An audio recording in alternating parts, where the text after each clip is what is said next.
At CDW, we get speed as the new currency of success. Our team spends way too much time tending to outdated applications and software when they should be focused on driving application agility and innovation. CDW Amplify Development Services modernizes software and application development to help accelerate innovation and digital transformation. So you mean building new applications, UI, and mobile interfaces? Well, you said you needed to innovate more quickly. Oh, so he's a listener. To do more at scale, trust CDW Amplify Development Services.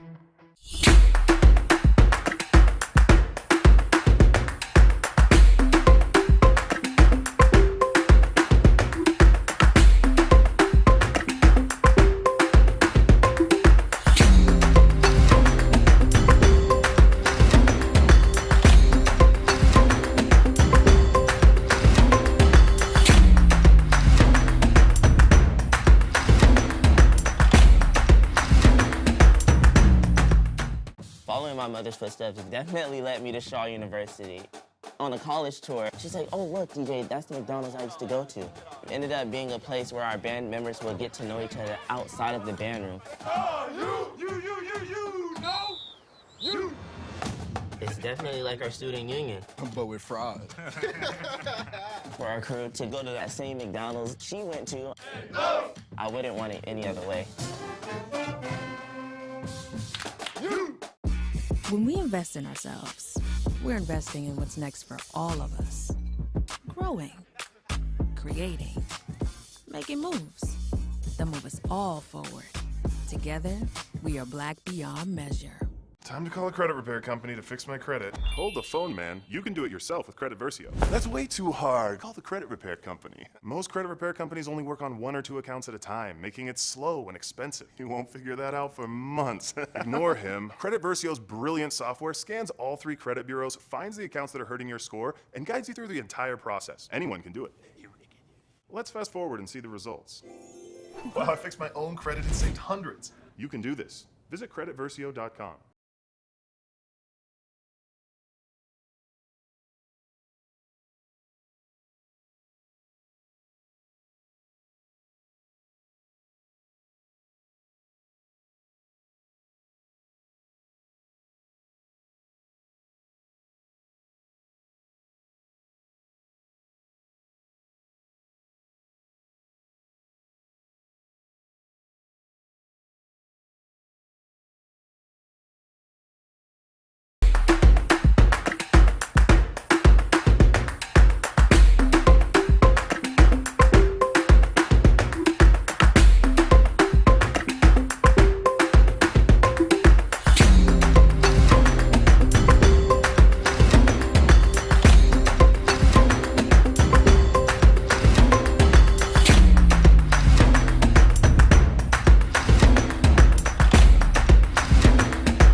Spin class was brutal. Well, you can try using the Buick's massaging seat. Ooh, yeah, that's nice. Can I use Apple CarPlay to put some music on? Sure, it's wireless. What's your Buick's Wi-Fi password? It's Buick Envision.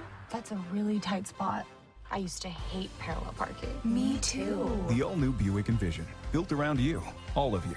Pay no interest for 72 months, plus current eligible Buick owners get $500 purchase allowance on Buick SUV models. Thank you guys for what you do for HBCU athletics. This is a fantastic avenue for all of us. This is our ESPN, so we love what you guys do. Brian, AD, Roy, all you guys at BCSN. We really appreciate what it is that you guys do for us.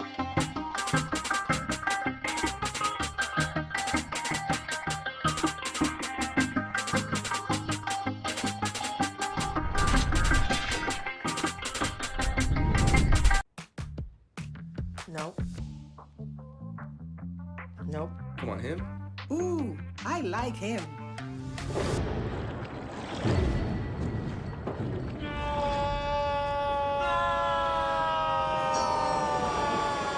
Quick, the quicker picker-upper. Bounty picks up messes quicker, and each sheet is 2 times more absorbent, so you can use less. He's an 8. He's a 9. Bounty, the quicker picker-upper. Supermarket sushi, really? No. Wait, Troy, you work here? I'm never not working. Like Head & Shoulders Scalp Shield technology, up to 100% dandruff protection, even between washes. Never not working, huh? Oh, Troy, you're such a good teacher. Yeah, I know. Never not working. Never not working. Never ever not working. Are you serious? Never not working. Dandruff protection that's never not working. Head & Shoulders Scalp Shield technology. When we invest in ourselves, our glow, our vision, our vibe, we all shine. Together, we are black beyond measure.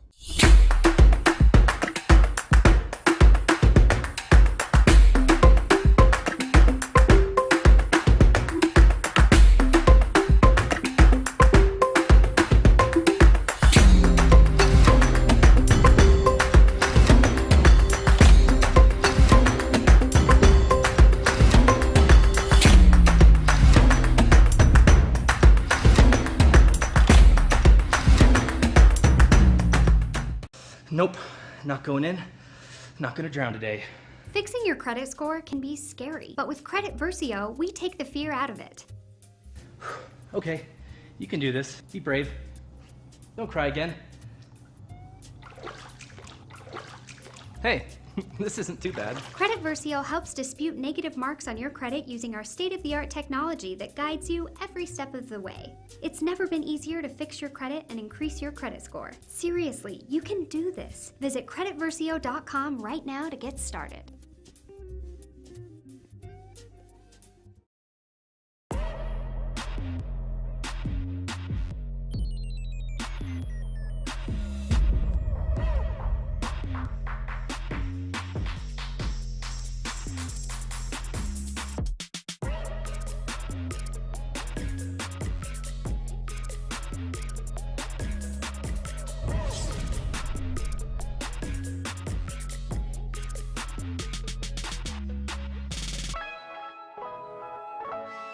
At CDW, we get speed as the new currency of success. Our team spends way too much time tending to outdated applications and software when they should be focused on driving application agility and innovation. CDW Amplify Development Services modernizes software and application development to help accelerate innovation and digital transformation. So you mean building new applications, UI, and mobile interfaces? Well, you said you needed to innovate more quickly. Oh, so he's a listener. To do more at scale, trust CDW Amplify Development Services.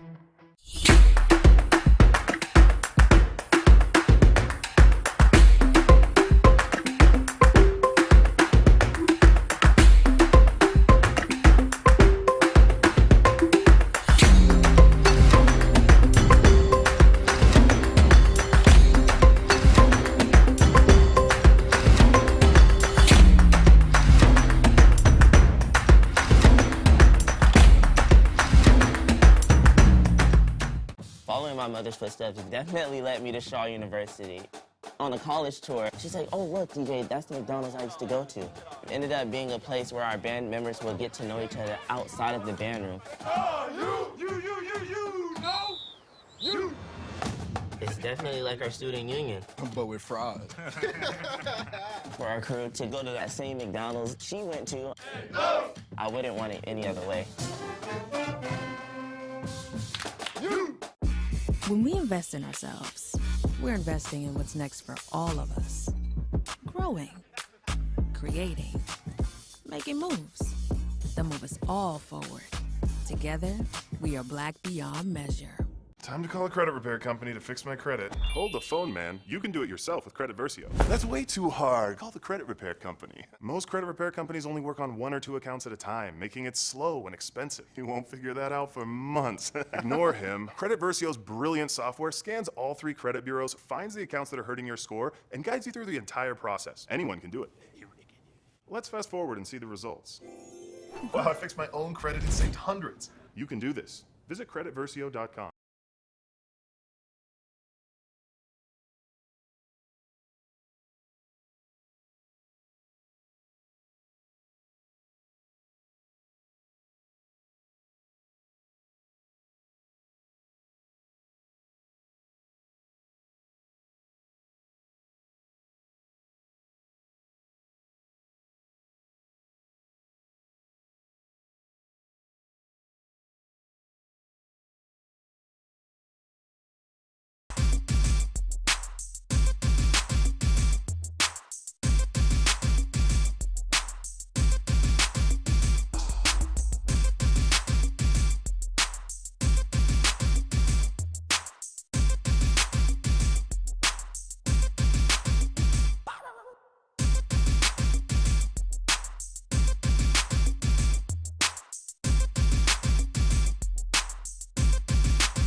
C. Umpire Christopher Weathers. Head linesman Cedric McKeithen. Line judge. Good afternoon and welcome to Charles W. Johnson Stadium on the campus of Benedict College here in Columbia, South Carolina for a SIAC cross-divisional matchup as the Benedict College Tigers take on the Kentucky State University Thoroughbreds. A.D. Drew here along with my broadcast partners J.B. Walker and Anthony Robinson. Jamie, this Kentucky State team comes in here. They're 0-3, 0-1 in SIAC play. What can our fans expect out of Kentucky State today? Well, of course, you know what Kentucky State already does. Those Thoroughbreds run that triple option offense, and they have continued to do so, even losing their coach last year, having an interim. We talked to him at SIAC Media Days with Ramon Johnson, assistant, and they were going to make, few changes. It wasn't going to be a thing where they just did full scale changes. It was a matter of keeping that continuity there with Kentucky State. So now it's just the same thing they've been doing. A bevy of run backs, quarterback that throws the ball just a few times, but they continue to play hard defense and run the football effectively. And for our Benedict College Tigers, Anthony, they come in everything in the SIAC right now. What are you looking for from our Tigers today? Hey, I'll tell you what, AD, man. Coach Chennis Berry in his second full season. Last season he was 5-5, and right now, man, he's 3-0. And I'll tell you what, he lives by a few acronyms. Pay your fee. The fee stands for focus, effort, and execution, and then DASH, which stands for discipline, attitude, sacrifice, and habit. And then also, this is the biggie that I like: the A's, B's, C's, and D's. I'll tell you what, A's and B's in the classroom, C's for championships, and D's for degrees. I'll tell you what, man, he has a hard-nosed running offense led by a redshirt freshman from right here in South Carolina, Walhalla, South Carolina. He's the current SIAC Player of the Week. That's Zaire Scotland. And last week, the Player of the Week on defense for the SIAC was number 13, Player of the Week, Looper Denales. He's a junior from Naples, Florida. And I'll tell you what, man, we often hear if you have two quarterbacks, you don't have a quarterback. But I'll tell you what, with what he have going on right now, Eric Phoenix, a junior from Savannah, Georgia, and John Lampley, number 3, a graduate transfer from Southern. Those gentlemen have been putting that ball in the air. They've been producing first downs and touchdowns. So looking for an exciting day today, and want to see if Coach Chennis Berry can make it to 4-0. Well, Benedict comes into this game ranked in multiple HBCU polls. They are second in the Ultimate HBCU Sports D2 poll, third in the HBCU D2 Coaches poll, third in the HBCU Pro Sports Media Association poll, third in Dr. Cavill's Inside the HBCU Huddle Report, fifth in the HBCU Power Ratings, and 11th in the College Football Network's HBCU 15s. Boy, that was a lot to get out right yes, there. Yes, it was. Captains on the field for the coin toss. For Benedict, we got number 7, Eric Phoenix, number 13, Luper Dedelis, number 30, Nolan Jones, and number 56, Mitchell Romick. For Kentucky State, number 5, Darrell Doris Jr., and number 50, Adam Andisha. So as we get ready, as we try to zoom in on the coin toss, Jamie, tell us about some of these key players to watch here. Well, I'll tell you what, the players to watch, especially for Kentucky State, I know we talked earlier about Benedict, but number 18, Jonathan Jerry, senior quarterback, 5'10", 170 pound, from Tallahassee, Florida. 4-14 so far for 81 yards in the entire season. So you got to understand just what kind of team Kentucky State is. But today, I think the key for them winning will be for them, or for him in particular, to complete some passes. If he doesn't, of course, they're going to be one-dimensional. And Benedict has that front four, that front line, to be able to stop their running game. So he's going to have to complete some passes today. Also on defense, number 5, Darrell Doris, grad student, 6'3", 230-pound linebacker from Lancaster, California. 17 total tackles on the season. So you can tell he's that bell cow on the defense, that linebacker, that thumper. He's going to be key to stopping the running attack for the Benedict Tigers today. Kentucky State won the toss and elected to defer. Benedict will be receiving, and they will be going towards the scoreboard as we get ready to kick off here in Columbia, South Carolina. Beautiful day here, fellas. 81 degrees here in the capital city of South Carolina. Winds south-southeast at 4 miles an hour. And if you look up in the sky, you don't see anything because it is a clear, beautiful sky. Temperatures are expected to drop down to around 70 degrees by the end of the game. But beautiful weather to start as we get ready to put toe to leather here in Columbia, South Carolina. Now, Anthony, I know this is your neck of the woods. I'm telling you what, man. Hey, this is a beautiful day for football here. Hey, it certainly is, Jamie. I tell you what, I'm excited about this day. I'm excited about watching and talking about these two SIAC caliber teams going at it. Right now, the records appear to be in opposite directions. But I think Coach Chennis Berry and his staff have his team ready. And it should be an exciting day for all of those watching out there in that audience. You're exactly right. I'm looking. Mason Malik gets ready, is putting the ball on the tee for Kentucky State. Back for Benedict, we have number 24, Devon Cherry, and number 84, Kendall Norman.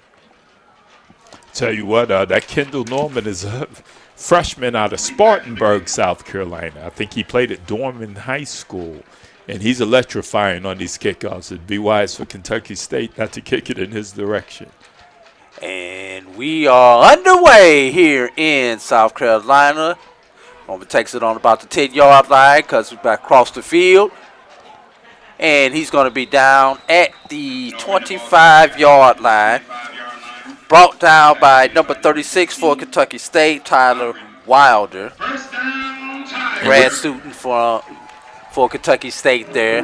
Kentucky State, for those of you all watching us on your mobile device, they will be going from our right to our left as they get ready on this first down drive.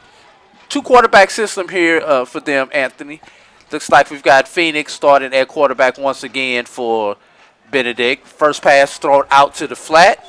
Caught outside. That's going to be for about a 4-yard gain.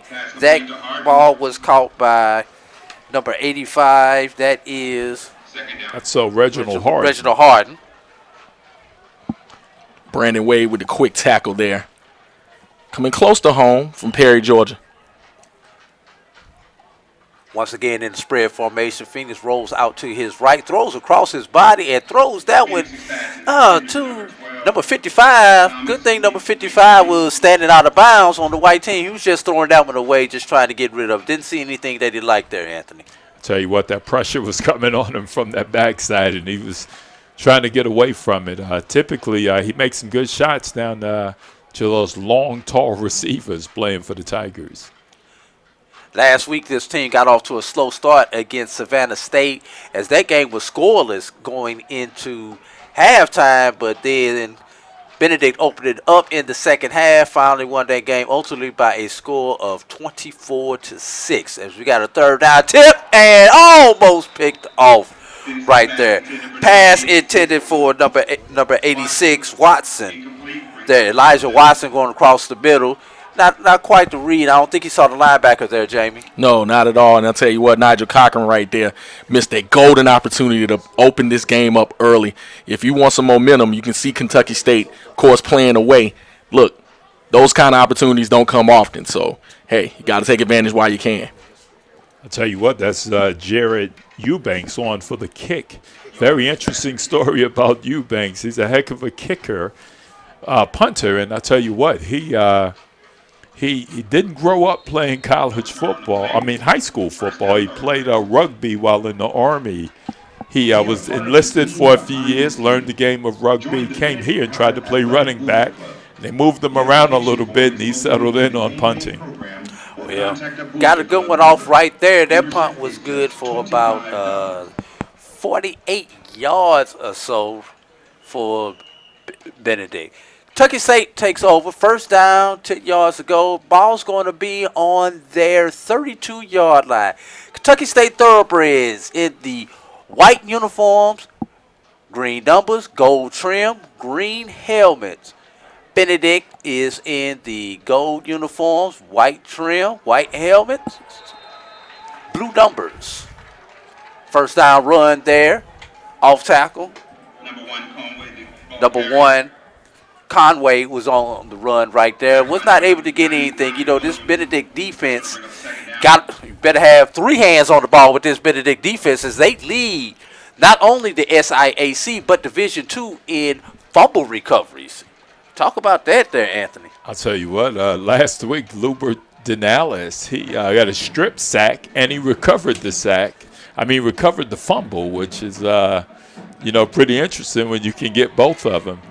And he, the week before, I think Benedict came away with 3 or 4 fumble recoveries. That tackle right there by number 26, Giovanni Millador for Benedict, was going to bring up a third and manageable 4 or 5. And, Jamie, if you're Kentucky State with this triple option, that's what you're trying to do. You're trying to get it to third and manageable. Absolutely. Jaden Hale on that last run. You could see, again, faking the cone away up the middle and getting to the slot man who came around. But, yes, you're trying to keep the chains moving. Of course, kill the clock, trying to limit the opportunities for the other team offensively. Rush up the middle right there. That is number 32. That is going to be, that is number 22. That is the fullback. That is Shaquan Oliver. And that was good enough, just good enough for a first down. First down of the game by either team as Kentucky State is grinding it out, trying to run that clock down. And again, if you're Benedict, you want to get them off the field, but again, when you're talking about playing a Kentucky State team, they're running that triple option. It's going to kill the clock. You can already see, already running 2 minutes off once they got the ball. I'll tell you what, those options, offenses can do one thing. It can drive a coach, especially that defensive coordinator, can drive those gentlemen nuts. Preparing for these triple options is, it gives you a bevy of headaches during the week as you prepare for it. And, I can tell right now Benedict is having a tough time adjusting to it. And I was going to ask you about that, Anthony, as you're a former coach here at Benedict, because you don't see this style of football anymore. You may see it one time every 2 years, depending on how your schedule goes? How do you prepare for offenses like this? I'll tell you what, first of all, you pay a whole lot of attention to film. Fumble on the play. Fumble right there. Recovered. And busted play turns into a big play. Fumble was recovered by number 28, Jaden Hale. Hale was able to scamper, not only recover the ball, but scamper for a first down. That one, if Benedict would have recovered it, would have went on the stat sheet, but that wasn't really a forced fumble. That was more of Kentucky State not handling the ball properly. And when you actually fake as much as they do, those kinds of things always happen. You saw Hale really Johnny on the spot. The ball bounced directly to him, and there was a huge hole that he was able to run through to get those yards. Yes. First down, 10 yards to go for Kentucky State. They're in plus territory for the first time today. Ball rests on the Benedict 46-yard line. There's the pitch once again to Hale, and he's got some daylight over there. Oh, that was football. I thought I saw a flag come out over there, but that was him tossing the football right there. Another first down for the Thoroughbreds. Did not maintain the outside contain on that particular play. And I'll tell you what, like we said, AD, a defensive coordinator is already gaining some gray hairs in his head, head coach as well.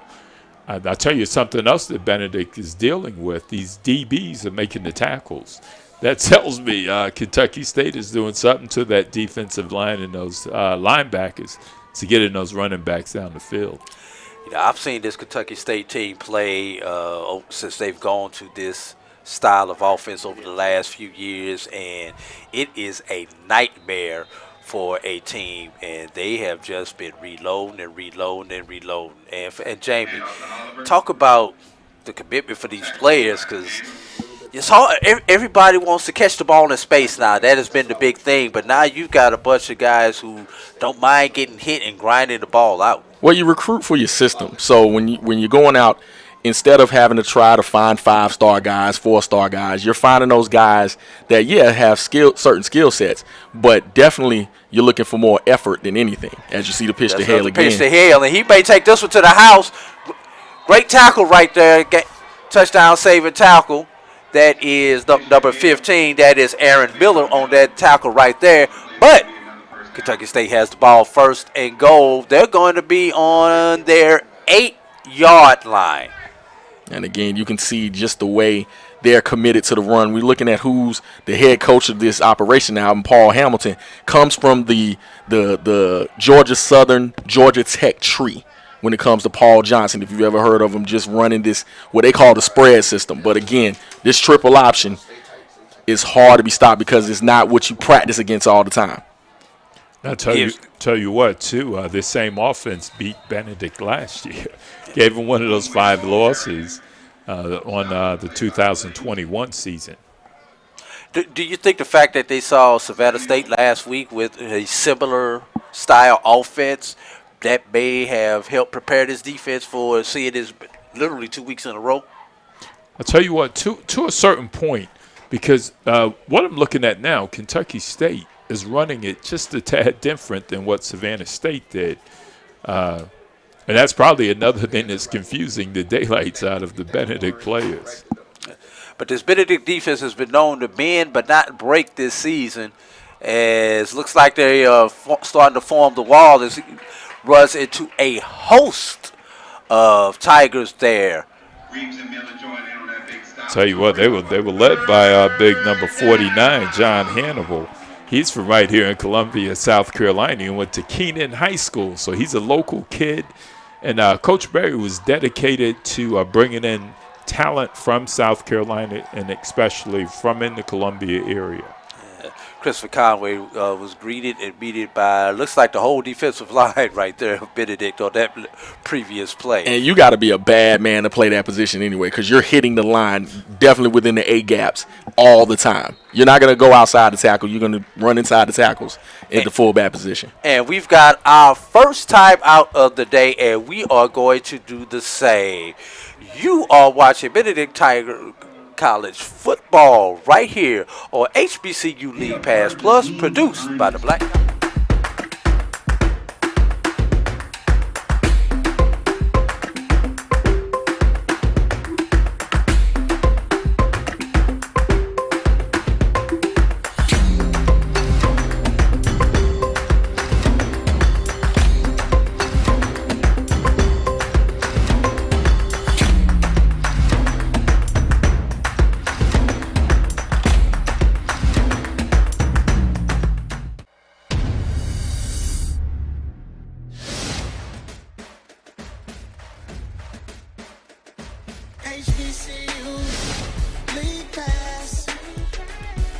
Watch your favorite black colleges. Some of the best players in the land. HBCU. League Pass. It's game time. I'm proud and I love my HBCU. HBCU. League Pass. Watch your favorite black colleges. Some of the best players in the land. HBCU. League Pass. It's game time. I'm proud and I love my HBCU. This third down. Make some noise for your defense. Third down. Goal to goal. Kentucky State has the ball on the Benedict 7-yard line. Drop back for the first pass of the day for Kentucky State. Scrambles out. Ball is out in the flat. The ball is caught by Hyde. And that is a Kentucky State touchdown, everybody. Tell me what happened right there, Anthony. I'll tell you what, it looked like everything broke down for the quarterback, but he kept his check downs going. He found his one of the number 28 over there. He found Jaden Hale in the flat. Jaden was able to juke a Tiger or two, and he got on in the end zone. I'm going to tell you what sprung him, though. Number 12, Lavelle Hill, absolutely brought a devastating block once Hale went upfield. But great drive if you're Kentucky State. And Malik's kick is good, making the score 7-0. You're watching Benedict College Tiger football right here on HBC League Pass Plus and produced by the Black College Sports Network. Oh, that spin class was brutal. Well, you can try using the Buick's massaging seat. Ooh, yeah, that's nice. Can I use Apple CarPlay to put some music on? Sure, it's wireless. What's your Buick's Wi-Fi password? It's Buick Envision. That's a really tight spot. I used to hate parallel parking. Me too. The all-new Buick Envision, built around you, all of you. Pay no interest for 72 months, plus current eligible Buick owners get $500 purchase allowance on Buick SUV models.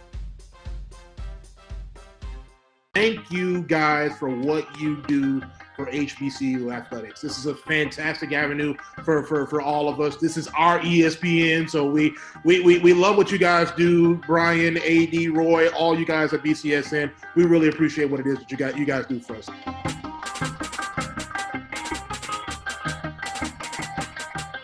Tell you what, for Kentucky State, that's how you want to open a first drive, man.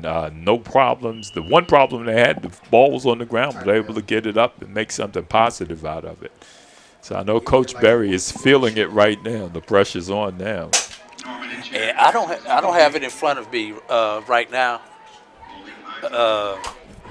But Anthony, is this like the first time that Benedict has trailed in a game this season?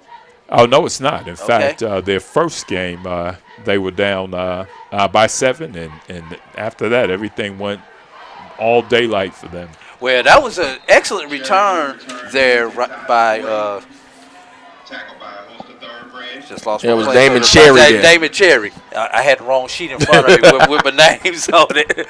But, yeah, that was an excellent turn there by Damon Cherry. He's got able to get it almost out to the 40, just stopping 1 yard short at the 39-yard line. And if you need anything after giving up a touchdown on your opponent's opening drive, you need excellent field position to start with. Well, I'm going to tell you what, they're going to need opportunities, too. Look at that clock. Already at 7:15. So they ran out a bunch of clock there, limited opportunities. We'll see if Benedict does here. And first give is up the middle, and this will go to the house. No, great tackle right there. That tackle. Tackle by number 16, Cochran. There's first down there for Benedict. And Benedict is going with the hurry-up offense. There's another play, quickly up the middle. That's number 21. That is going to be That's what? Dontre Duhart. Yeah, excuse me for getting that name backwards there. The Dontre Duhart right there on that carry. And they come quickly back to the line. Still in spread formation. Phoenix is your quarterback. Duhart was the tailback. Ball's out in the flat. Ball is caught. And complete to Thomas. That is good for about 3 yards right there, fellas. Third down. And looks like it's going to be about 3rd down and 8 yards to go right there on the play.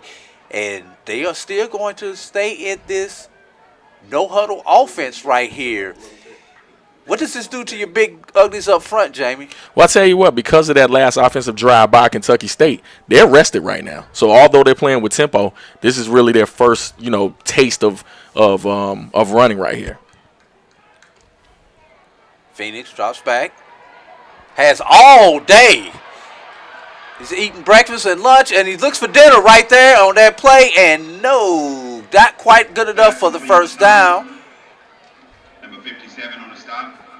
Ball was complete to number 12. That number 12 is going to be Jaden Thomas.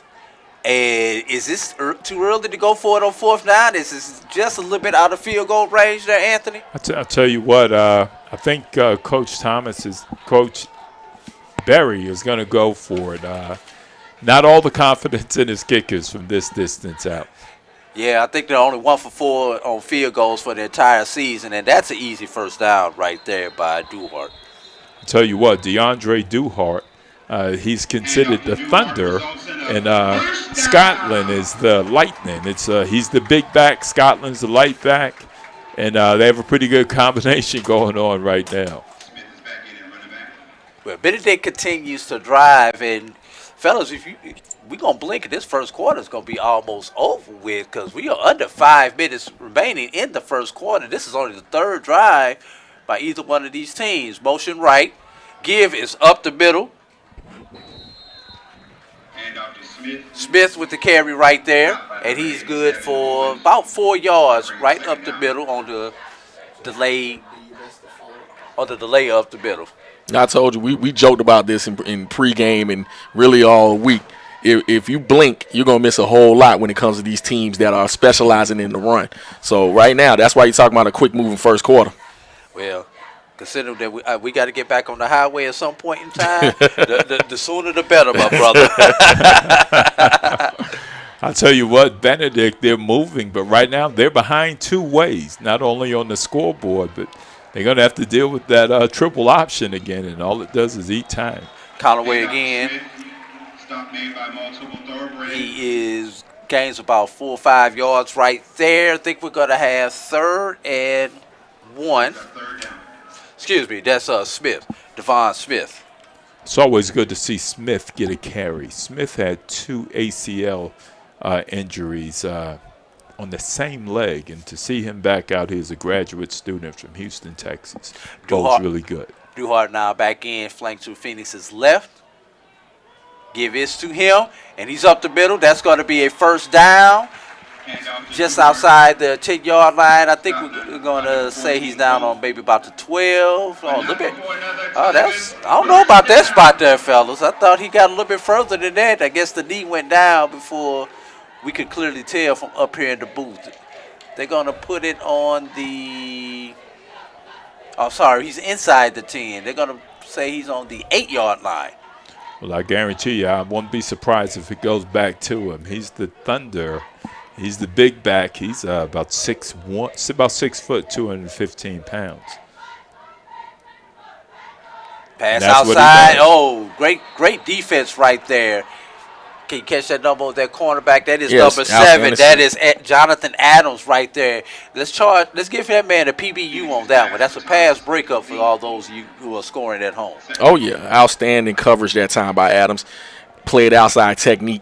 You can try to see him throw the flat route, but played underneath the coverage and it was able to break up the ball right when it got there. No pass interference. 1-by-1 set right here. Duhart is on his right side now of Phoenix. Still spread formation. Looks at the jump ball in the end zone. Let's see what we got. We got him fighting over the ball. And tie goes to the offense. Touchdown, Tigers. I'll tell you what, that's what Eric Phoenix can do very, very well. I think we're going to see a whole lot of passes caught by these tall receivers that Benedict have. They can stretch the field and they can jump and go get it. Duhart, redshirt freshman, 6 foot, 215. As we come on, we have the PAT, John Diaz, freshman. And Diaz was the backup kicker.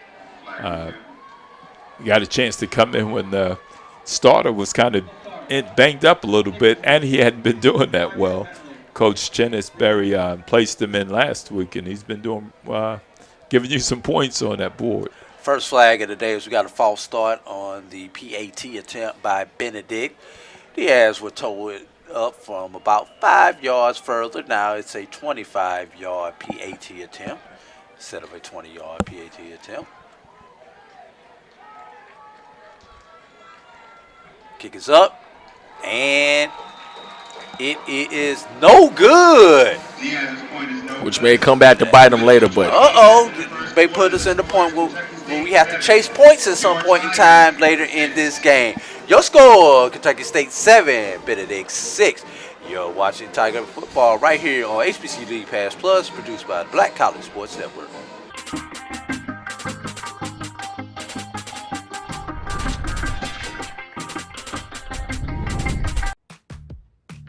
Nope. Nope. Come on, him. Ooh, I like him.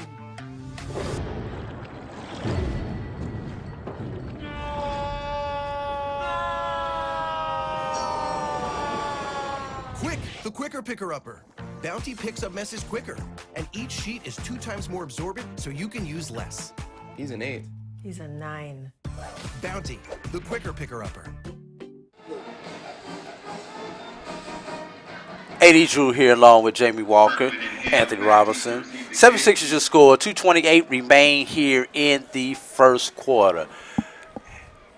Anthony, psychologically, what does that missed PAT do to you, especially with it being so early in the game? Tell you what, those kind of things always come back to haunt you later in the game, especially facing a triple option offense. They eat a lot of time up.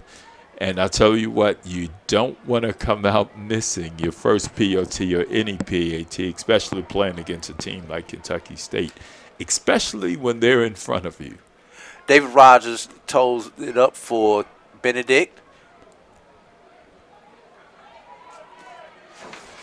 Benedict Kentucky State receives on the 5s, balls out to about the 25, stop down at the 28-yard line. Right there. Looks like that was DeRozzie Kirkland. DeRozzie Kirkland. Attention fans. Returns that. You know, Kentucky State is hadn't won a game yet. They've lost two out-of-conference teams and lost to a hard-nosed Fort Valley State team.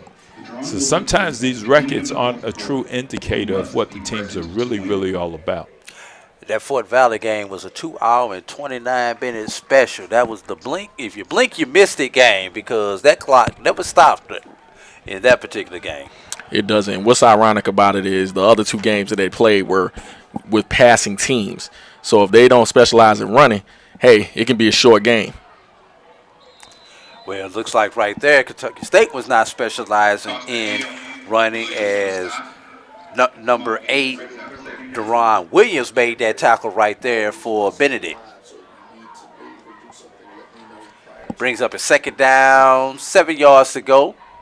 Ball cleared the 30-yard line, on the 31-yard line now. Okay, Kentucky State's thrown 1 pass thus far today, Jamie.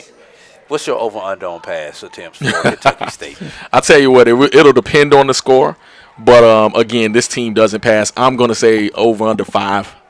But I'll tell you what, that 1 pass led to a touchdown pass. That's right. Ball runs up the middle right there. Game for about, we're going to give him 3 on that one. Going to bring up a 3rd and 5. That was number 28 once again. That is Hale on the carry. 3rd and 5. Normally, this is that in-between down for most teams where you can either pass the ball or run the ball. But this is Kentucky State. It's an 80-20 that it's going to be a run right here. Absolutely. Again, you know, we talked about the keys to the game, Jerry having to complete some passes. This is kind of beyond where they want to be. They want to stay ahead of the chain, so we'll see what happens here. Quarterback keeps right there, Jonathan Jerry. And he's going to be just a little bit short. No. They told him to move the sticks. I thought he may have been a yard short, fellas.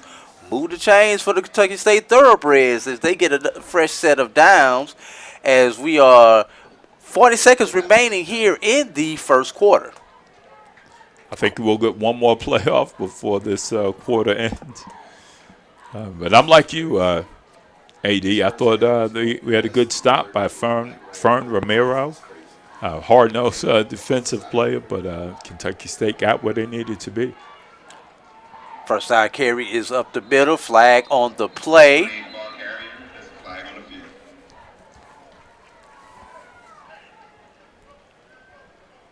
See if we can see what the flag was. They discuss it over. Looks like they're going, well, I see one referee point one direction, one other referee's pointing the other direction, but the ball hasn't moved yet, so we don't know which way we're going with this one. Referee can't turn his mic on. Personal foul. Chop block against the offense. And it's, it's amazing that you don't see that a little bit more often when you have teams like this. And one thing about Kentucky State is the second least penalized team in the SIAC thus far, only accumulating 48 yards per game in penalties. Which is interesting just because of the style of play that they run in. You're going to see a lot of cut blocks in general just because they're that type of team when it comes to the offense they run. But when you're talking about cut blocking, you're talking about typically outside of the tackle box. So not sure what happened there, but with them being one of the least penalized teams, it was kind of interesting that they got that penalty there. Now, what you have in your playbook if you Kentucky State for 1st and 25? There is no play for 1st and 25. So right now, running team. you're already behind the chains, and this is where you don't want to be. Well, you've got about a minute or so to think about it, as that is the end of the first quarter. One in the books, Kentucky State 7, Benedict 6. You're watching Tiger Football, HBCU League Pass Plus. Supermarket sushi, really? No. Wait, Troy, you work here? I'm never not working. Like Head & Shoulders Scalp Shield technology, up to 100% dandruff protection, even between washes. Never not working, huh? Oh, Troy, you're such a good teacher. Yeah, I know. Never not working.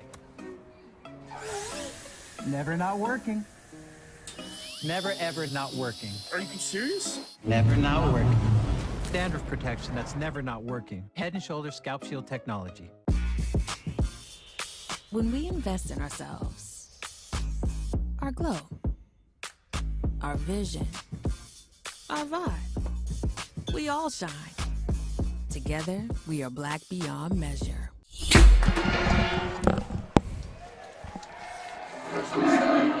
We're back here in Charles W. Johnson Stadium in Columbia, South Carolina, the capital city. And so, sometime during this broadcast, we'll give you guys an update on some of the other schools around the SIAC and then around HBCU football. But, gentlemen, as we wait to see the final stats from the first quarter, first impressions, guys. Well, definitely, when you're talking about the way that it's kind of operated, I think it goes into Kentucky State's hands. It fits perfectly with what they want to do. They want to limit the opportunities offensively for Benedict, and I think they want to establish what they do. But now in the beginning of this quarter, they've kind of put themselves behind the 8 ball, so we'll see how they kind of react to the penalty going forward and see if this is a wasted series. Well, I'll tell you what, like I said a little earlier, Benedict were behind in more than just 1 point. But Kentucky State now being 1st and 25 and not much in the air. Benedict has a very, very good chance to kind of even this up, especially if they can get out of 3 series at 3 and out. That would be great for BC. 2 key stats from the first quarter. Kentucky State 3 of 3 on 3rd down conversions. Time of possession, 9 minutes, 29 seconds to 5:31 in favor of Kentucky State. They are facing a 1st and 25 right here, and they don't change the playbook as they give the ball to, is that Hale once again? No, that is not Hale. That is Oliver right there on that carry. Oliver was met by Lubert Denalis, man, and you're going to hear that name quite a bit throughout not just this game, but throughout the season. Most definitely. I mean, he was one of those key players that we talked about earlier in being able to stop this running attack. And as much as Kentucky State runs, you're going to have to rely on your defensive tackles all night. Mm-hmm. Yeah, and if you're a Benedict, you've got to rely on your defensive ends to make sure they keep outside contained and keep the play inside. As we've got a second down run right up the middle once again. And is that Oliver for the second time in a row? They're going to keep feeding the beast, it looks like.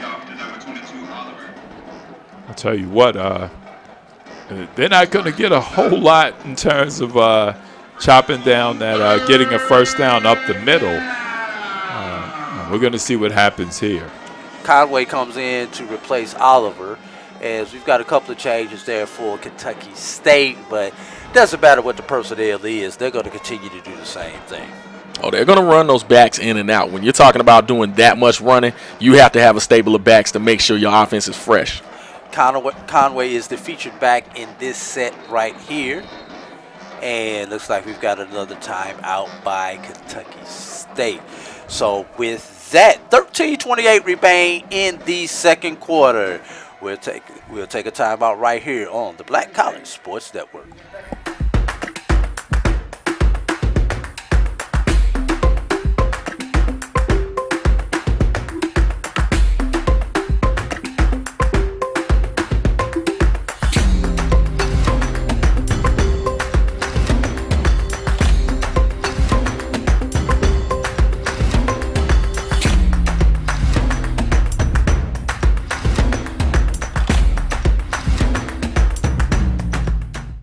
Nope, not going in, not gonna drown today. Fixing your credit score can be scary, but with Credit Versio, we take the fear out of it. Okay, you can do this. Be brave. Don't cry again. Hey, this isn't too bad. Credit Versio helps dispute negative marks on your credit using our state-of-the-art technology that guides you every step of the way. It's never been easier to fix your credit and increase your credit score. Seriously, you can do this. Visit creditversio.com. Third down, 18 yards to go. Kentucky State drops back for the second pass of the day, and it is to no one. That pass was intended for Darrell Kirkland. I hope I said his name correctly. If I did not, mother, charge it to my head and not my heart. But Mr. Kirkland there, he was overthrown by about 3-4 yards right there by Jonathan Jerry. And again, Jerry having to complete some passes, but that's not what Kentucky State does. They're not familiar with it, so it kind of got them out of their element, and you can see the incompletion there. Malik, double duty here. Not only is he the place kicker, he's the punter also, and he kicks off. And that punt is going to take a Kentucky State bounce, rolls out of bounds inside the 30. I think they're going to mark it about the 28-yard line. And it's going to be 1st and 10 for the Benedict Tigers at that point. No, they're going to give them right at the 30-yard line. I see he's going. Coach Berry's going back with Eric Phoenix. He's going to stick with him from that. At some point, maybe this quarter, we'll see Lampley. Talk about the contrasting styles between these two quarterbacks there, Anthony. You know, Lampley has a different kind of touch on that ball. It seemed like he always get the big play in the air. Phoenix moves around a little differently, probably a little better. But I kind of like to see the way they both can handle the offense and not really hurt each other or hurt the team. Inside give right there to Kendall Norman. Norman was not able to get anything, not able to get around the corner. Loses about 4 yards right there to bring up a second down for the Benedict Tigers. Yeah, great job by Brandon Wade there to stay at home and actually make that tackle. Again, you talked about the defensive ends on each side. He was actually a corner that stayed home. Didn't see anybody go out in coverage. Coverage that time, more like a cover 2 look, so he was right there to make that tackle. Phoenix drops back to pass again. Looks like this is going to be a screen pass, and it is complete. And he's going to pick up a few yards right there. Ooh, that's a Duhart right there. That kind of got caught up under there. Luckily, he didn't get hurt on that tackle right there.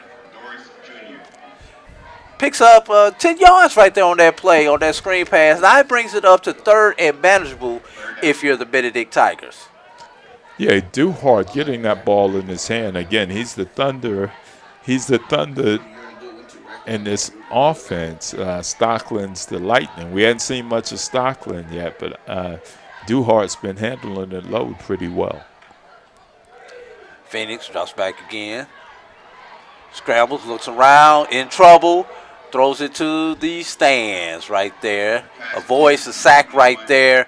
But kind of disheartening right there. You did real good to get it back to 3rd and manageable, and then you're not able to pick up the first down, or at least you give yourself a good attempt to pick up the first down right there. Well, I got to give credit to Phoenix that time. We talked about his feet and his ability to be able to move. He kept his feet churning, and I'll tell you what, 87, Jeremiah Owens was bearing down on him, but he did all he could to roll out, keep the play alive, and throw it out of bounds. Javon Pope back deep for Kentucky State right here. He's going to sit on about his 25-yard line, expecting the punt. I'm impressed with the Ooh, that one is shanked. I barely punted that one for a first down, fellas. Yeah, I'll tell you what, that discipline of Kentucky State is making a difference on both sides of the ball. Yeah. Jerry Eubanks has that one go off the side of his foot, and that's going to be about, what, a 12-yard punt, fellas? That's not good for the average. No, not at all. It's not good for the average. That's not good for the Tigers. Jared Eubanks looked like it was a rugby-style kick there. And, just not a good time to give Kentucky State the ball at the 50-yard line with 11:44 left in the half. And I think you already mentioned it. The discipline on both sides of the ball right now is keeping them in the contest. Yes. Kentucky State, with one play, could get into plus territory, and they do. Hell no. Good job there by Benedict. And great tackle right there, not going for the fake, was Brandon Lane. Getting the tackle for loss right there. There's a 2-yard loss for Kentucky State. It's going to break up a second down, 12 yards to go. Tell you what, number 12 there, number 14, Brandon Lane, man, that linebacker from Winter Haven, Florida. I like how he kept his containment. He broke down, stayed disciplined, and made the tackle for a loss. Absolutely. You saw Jaden Hale try to shake out of that, but, hey, that's what you want for a tackle. You want somebody to break down and actually get the man on the ground. Hale once again not able to get back to the line of scrimmage. That's the second loss in a row for Hale. Going to break up about 3rd down, 13 yards to go for Kentucky State. Once again, if you're Kentucky State, you don't have too many plays in your playbook for these type of situations. Of course not. Again, when you talk about them being behind the chains, they want to stay ahead of the chains. They want to try to get 4 yards every run so they can continue doing what they do on offense. Whenever you get a penalty or whenever you get any lost yardage at all, you're looking at having to go out of what you do, out of your element, and have to throw the ball, and they're not comfortable with that. You can see that early. And they still do not throw the ball, and looks like we're going to be back about the original line of scrimmage right there. Christopher Conway there on the carry. But one thing that you can do right here, if you're Kentucky State, you can pin them deep. Let's see how good Mason Malik is, whether he tries to get the ball up in the air or whether he tries to angle it towards the sideline. That was some great discipline by that Benedict defense this series to hold Kentucky State to 0 yardage on this series, a 3-and-out. And he angles it for the sideline, and it takes a Benedict bounce into the end zone. So Benedict will have the ball coming out, first down at their 20-yard line. Yeah. See if let's see. This is usually about the time when you see that quarterback change when Lampley comes in. I still see Phoenix over there in the huddle, so we're gonna see. We've got a discussion going on. Was the ball touched? jackets and hats, as well as drinkware and wall. And I thought it did actually change angles on the bounce, so I thought it may have been touched, but looks like it may not have been. It looks like Lampley is coming into the game for the first time today. AD, you've been spot on it with that assessment. This is absolutely around the time Lampley's been coming in. Yeah, and they both have different series of plays that they like to run with, and they're going to start off with, that's that same sweep that we saw earlier today. This time it was to Trayvon Grice, receiver, Lake Charles, Louisiana, Sam Houston High School, 5'9", sophomore. I tell you what, taking down Trayvon Grice was a little harder than taking down the lightweight running back, receiver. Devon Smith flanked to Lampley's left side, claps his hands. Ball snap, throws off, bat it down. Give that to number, is that 99? Yes, that is number 99.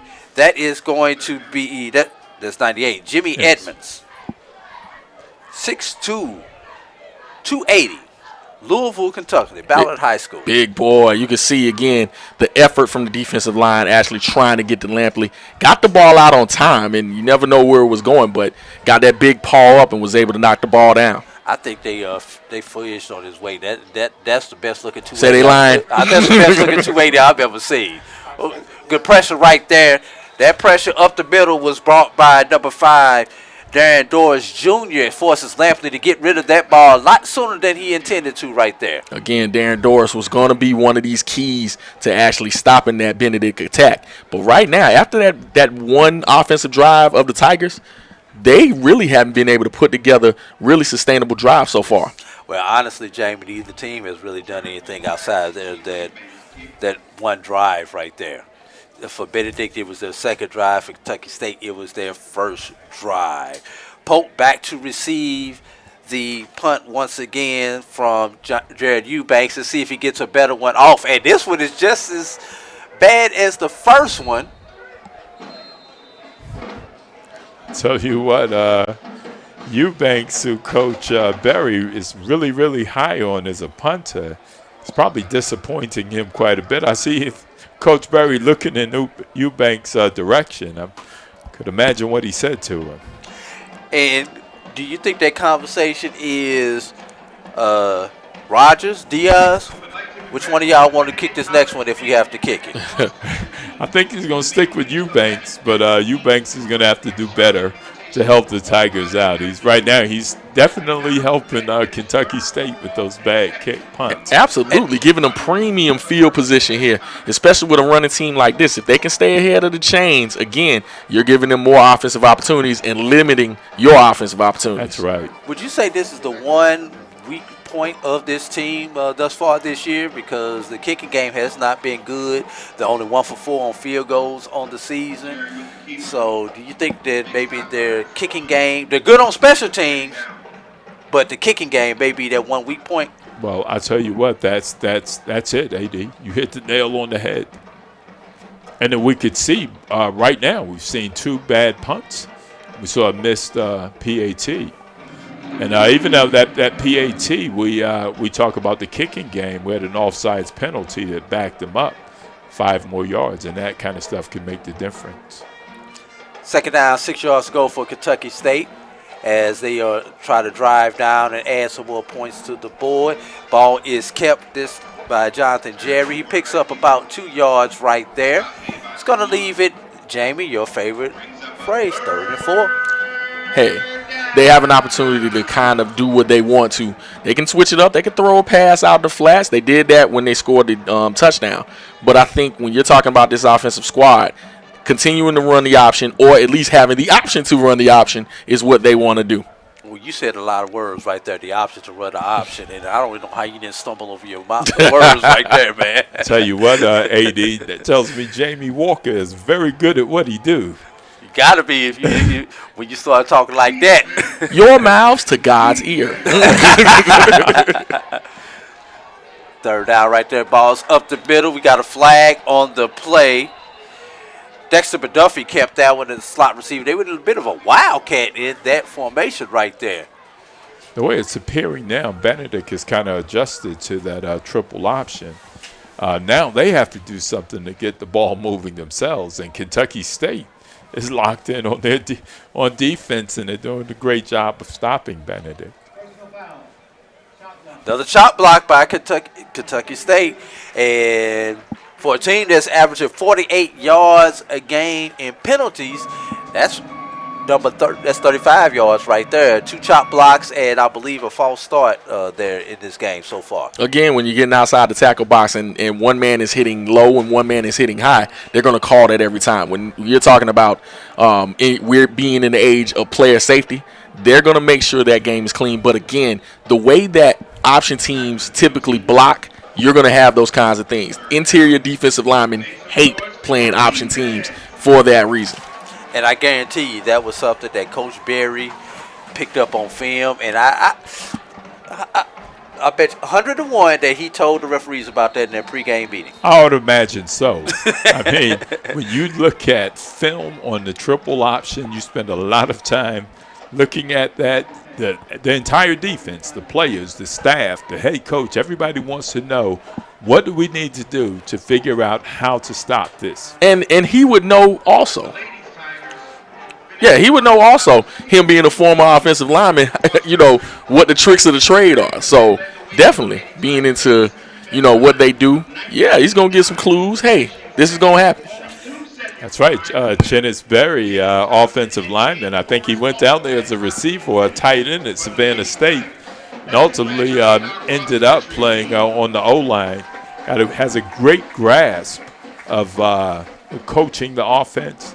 Was the OC, offensive coordinator down at Southern, and had some great stops along the way in his 20-plus coaching career, 20-year coaching career. Had a timeout taken there by Kentucky State. That is their final timeout of the first half. We've got 6:33 remaining here in the second quarter. While we've got a few moments, going to quickly run down some scores from around HBCU football. I'm going to start off in the SIAC. Tuskegee 35, Allen 27, Fort Valley 44, Bluefield State 27. And we're going to get back to action. I'll get some more scores when the opportunity presents. That was Dexter McDuffie right there on the quarterback draw. Tell you what, he was brought down there by John Hannibal again. And Hannibal was assisted over there by Dedrick Starks. Both of those guys are local players. Hannibal out of Keenan High School and Starks out of Irmo High School.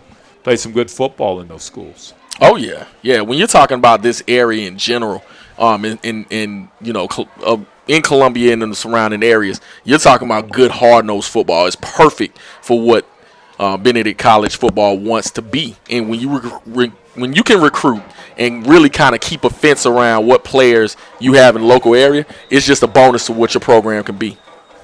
Yes, I certainly agree with that. You can see the results of it by what's happening now with Benedict and those players out on the field.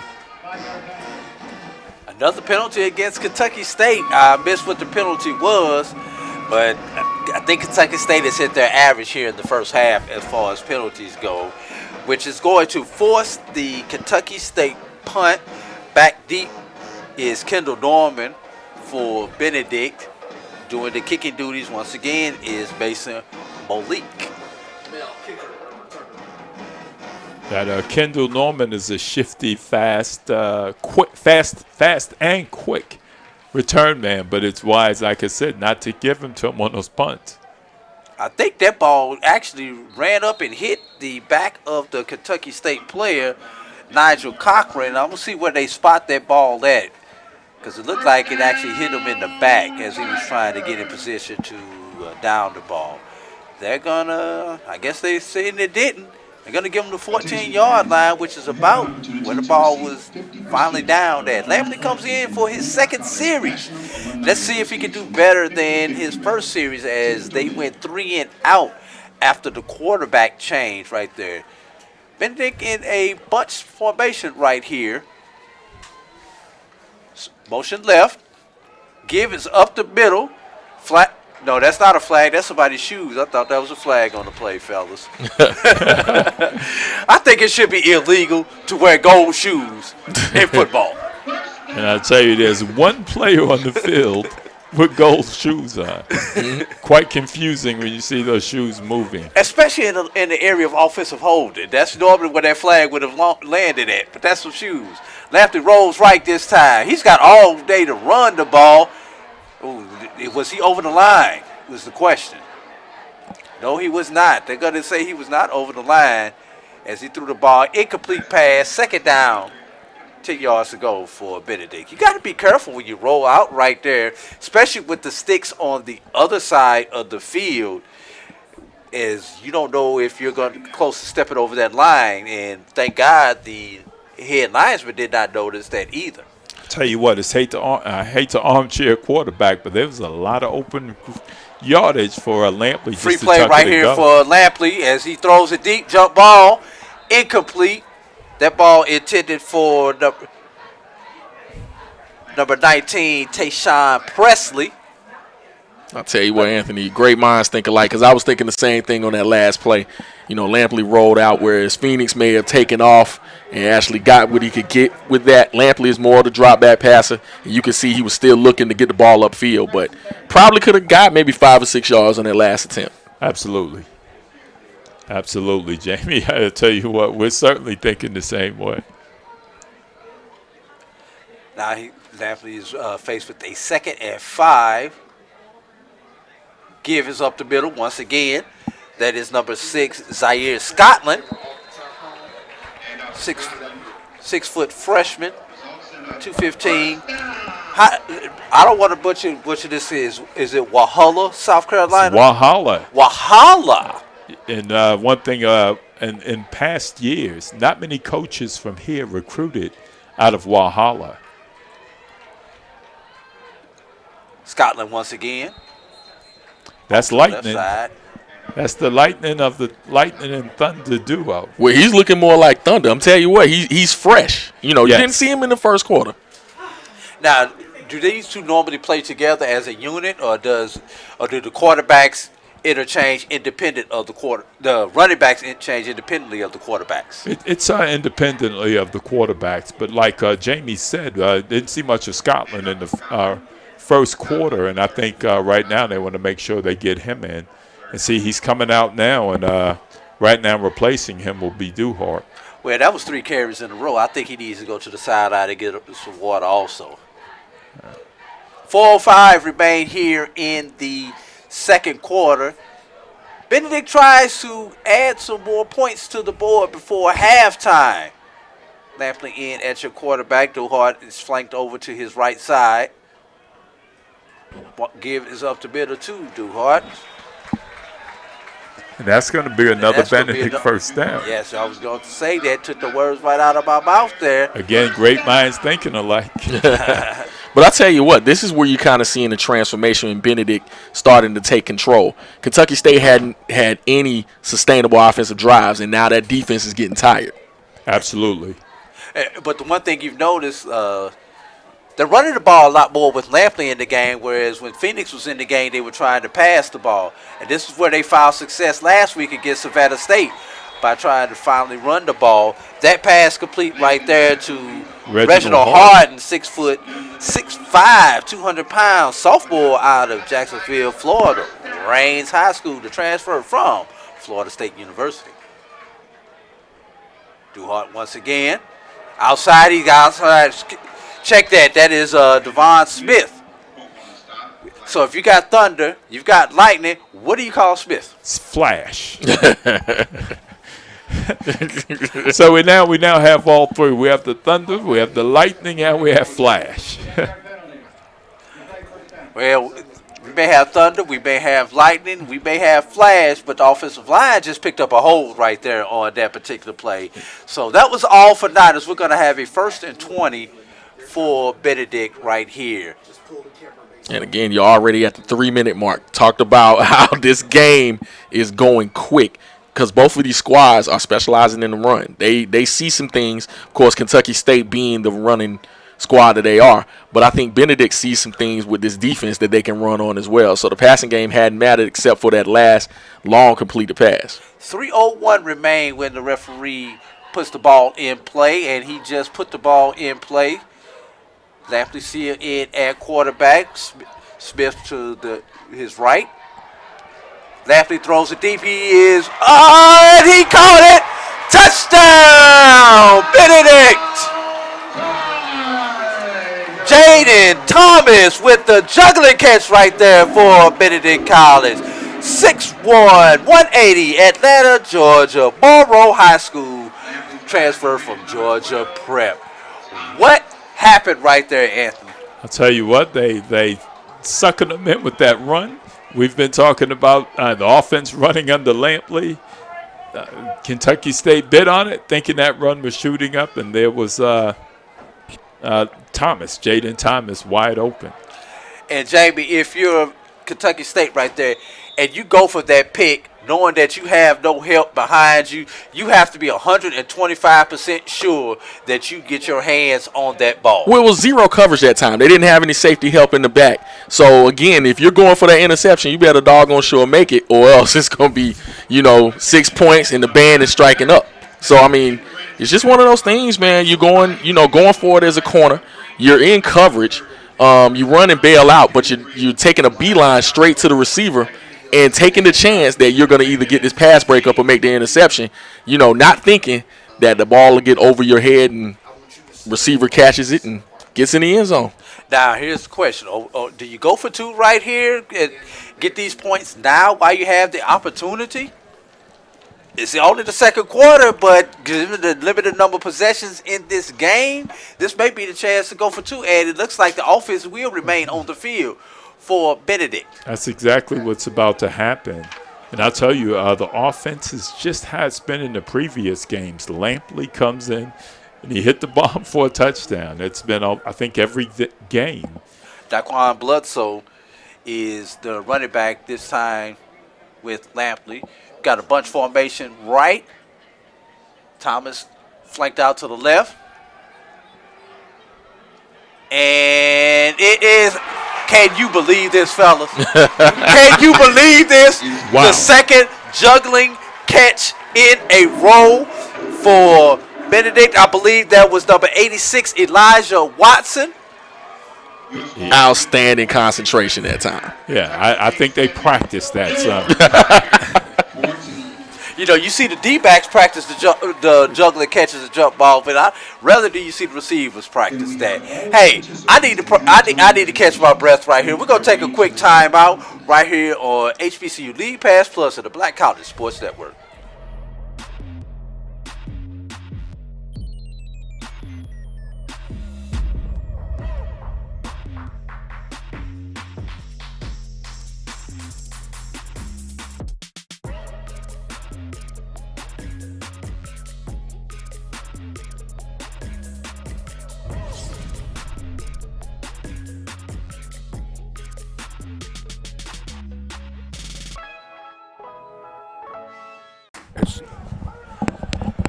Two-point conversion by Benedict after a long touchdown drive gives Benedict a 7-point advantage. 2:46 remaining here in the second quarter.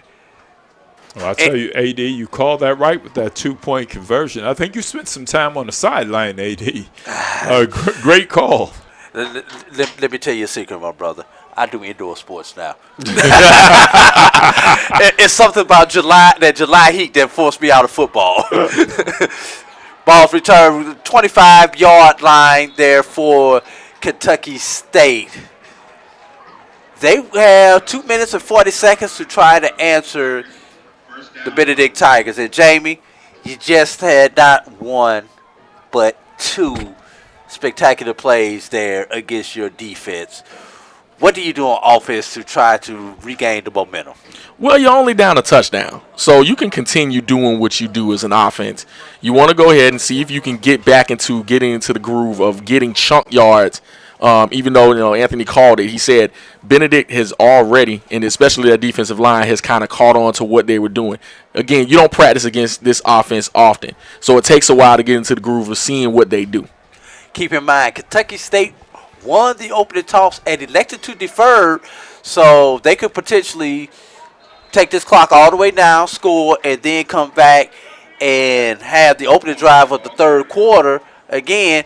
And honestly, knowing this Kentucky State team, Benedict may not touch this ball for maybe almost an hour of real time, given that Kentucky State has the potential to have the ball 2 times in a row here.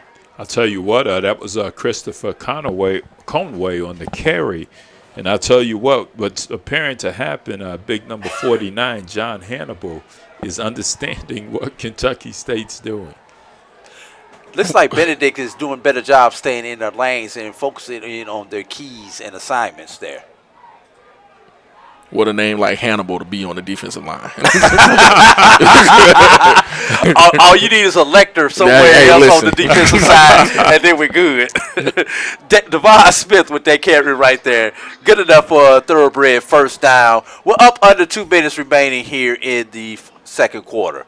And that's what happens. You get a stop on number 1, Christopher Conway, for no gain, and he comes back and he gets you a little bit moving, and it leads to a first down. So the Tigers have the Kentucky State have 1 minute and 30 seconds left. Let's see what's going to happen here. Important thing here, Kentucky State is out of timeouts. So fumble on the play. Great job. Ball is recovered there by Kentucky State. Ball is recovered by number 53, Roger Barracanas. That's right, Barracanas. But I'll tell you what, 2 fumbles for Kentucky State and recovered both of them. But that Benedict defensive line, those 4 guys up front, man, and those linebackers feeling kind of right now, I think they kind of figured it out, Jamie. Yeah, they're keeping the defensive linemen rotating. And you can kind of see, they figured out, here, we're going to stop the dive first and let the quarterbacks do what they do. In fact, Dexter McDuffie is in at quarterback and has been in really the last series and a half. Yes, and that ball is stuffed up the middle. Let's see who was that. That was number 28. Once again, that is Jaden Hale. And, check that. That was 22, Shaquan Oliver. And Kentucky State does not have to run another play here. And you know who brought Oliver down, right? Number 49, John Hannibal. Yep. And does it look like Kentucky State will run another play here? Yeah, I think we're going to take this into the half. And your halftime score, your Benedict Tigers 14, Zaire Kentucky State Thoroughbreds 7. We'll be back in just a few moments. We'll have the band. Then after the band, we'll come back with some halftime scores. You're watching Benedict Tiger football right here on HBCU League Pass Plus. I'll tell you what. We get speed as the new currency of success. Our team spends way too much time tending to outdated applications and software when they should be focused on driving application agility and innovation. CDW Amplify Development Services modernizes software and application development to help accelerate innovation and digital transformation. So you mean building new applications, UI, and mobile interfaces? Well, you said you needed to innovate more quickly. Oh, so he's a listener. To do more at scale, trust CDW Amplify Development Services.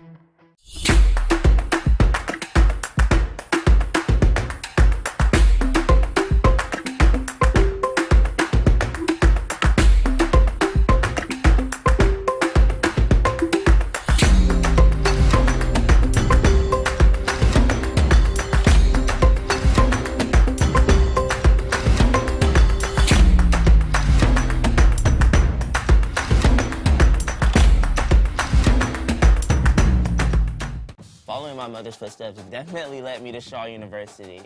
On a college tour, she's like, oh, look, DJ, that's the McDonald's I used to go to. It ended up being a place where our band members would get to know each other outside of the band room. You.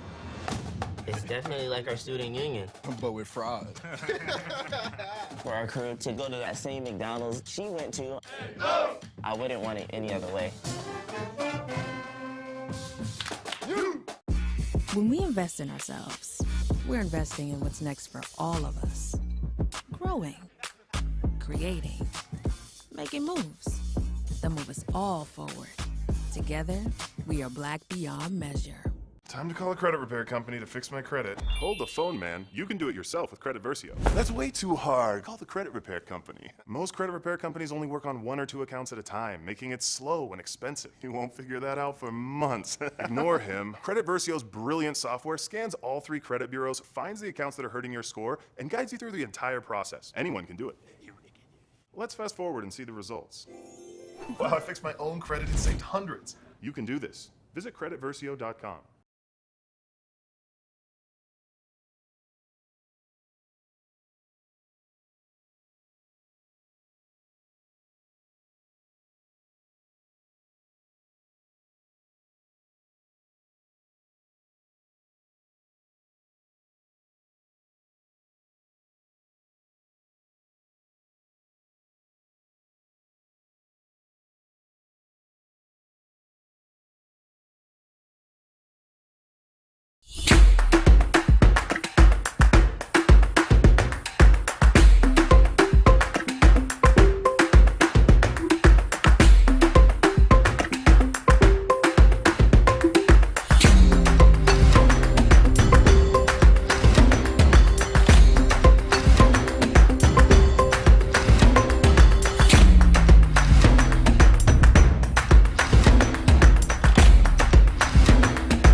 Spin class was brutal. Well, you can try using the Buick's massaging seat. Ooh, yeah, that's nice. Can I use Apple CarPlay to put some music on? Sure, it's wireless. What's your Buick's Wi-Fi password? It's Buick Envision.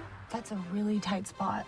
I used to hate parallel parking. Me too. The all-new Buick Envision, built around you, all of you. Pay no interest for 72 months, plus current eligible Buick owners get $500 purchase allowance on Buick SUV models. Thank you guys for what you do for HBCU athletics. This is a fantastic avenue for all of us. This is our ESPN, so we love what you guys do. Brian, AD, Roy, all you guys at BCSN. We really appreciate what it is that you guys do for us.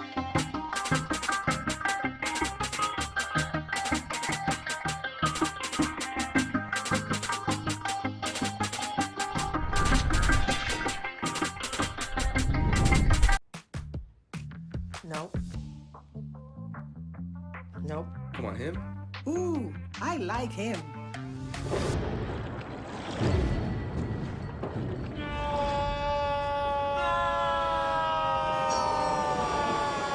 Quick, the quicker picker-upper.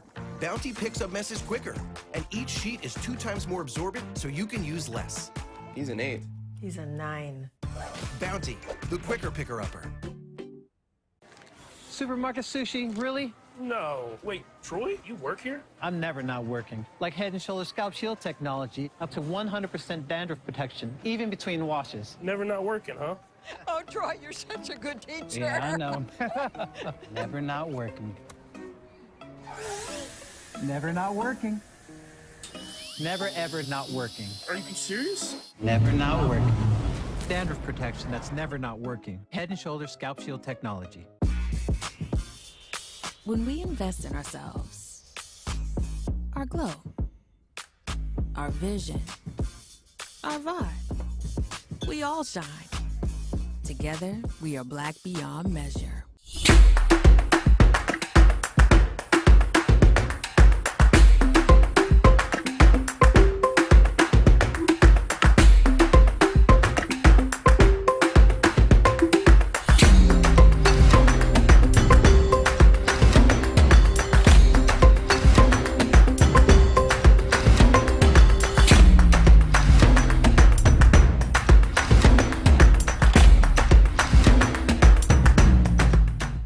Nope, not going in. Not gonna drown today.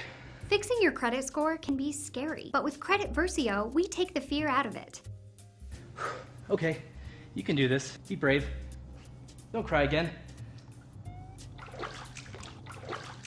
Hey, this isn't too bad. Credit Versio helps dispute negative marks on your credit using our state-of-the-art technology that guides you every step of the way. It's never been easier to fix your credit and increase your credit score. Seriously, you can do this. Visit creditversio.com right now to get started.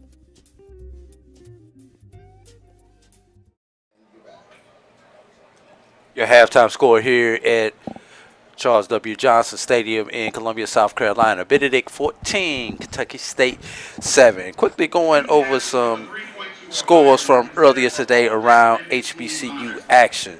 Johnson C. Smith defeated Lincoln of PA defeated Johnson C. Smith 29-28. Notre Dame of Ohio defeated West Virginia State 48-13. Jackson State defeated Mississippi Valley State 49-7. Tuskegee Golden Tigers defeated the Allen Yellow Jackets 35-27. Fort Valley State defeated Bluefield State 44-27. Miles beat Central State 34-14. In CIAA action, Bowie State got another W today. Got back on the right path as they defeated St. Augustine 36-20. The Shaw Bears seem to be on the roll in the CIAA as they took care of Elizabeth City State 35-16. At halftime, Edgewater 7.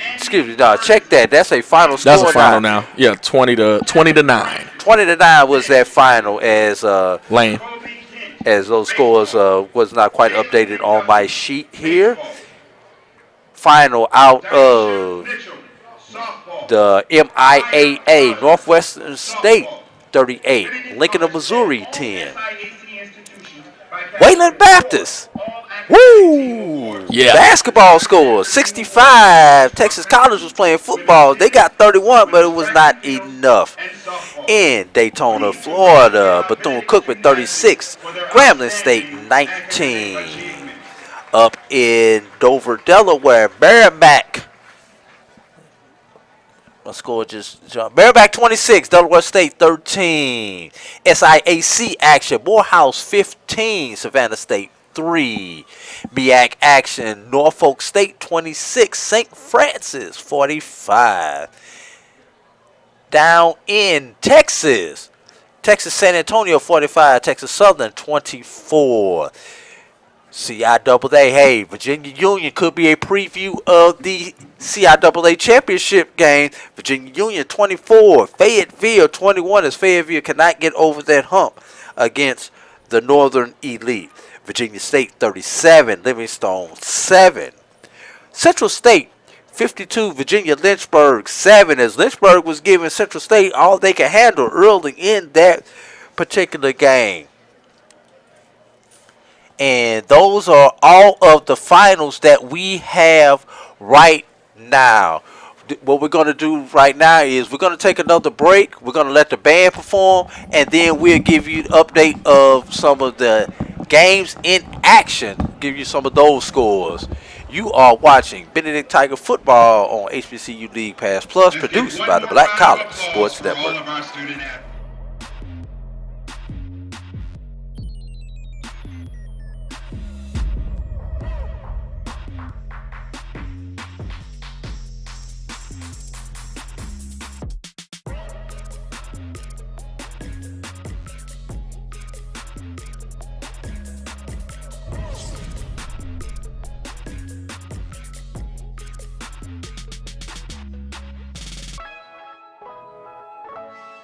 At CDW, we get speed as the new currency of success. Our team spends way too much time tending to outdated applications and software when they should be focused on driving application agility and innovation. CDW Amplify Development Services modernizes software and application development to help accelerate innovation and digital transformation. So you mean building new applications, UI, and mobile interfaces? Well, you said you needed to innovate more quickly. Oh, so he's a listener. To do more at scale, trust CDW Amplify Development Services.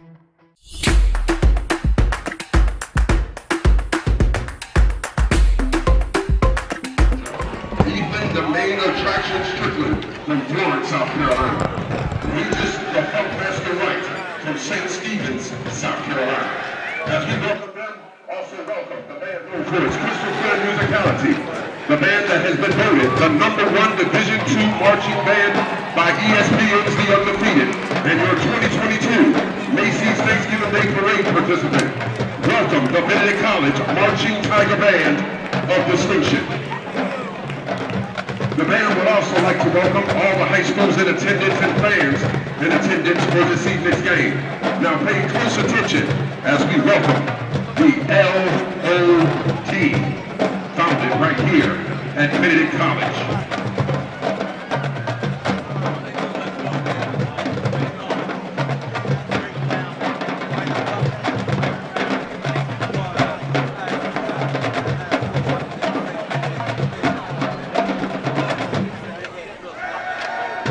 Once again, walking forward is the LOT.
Give it up for him one time. The LOD.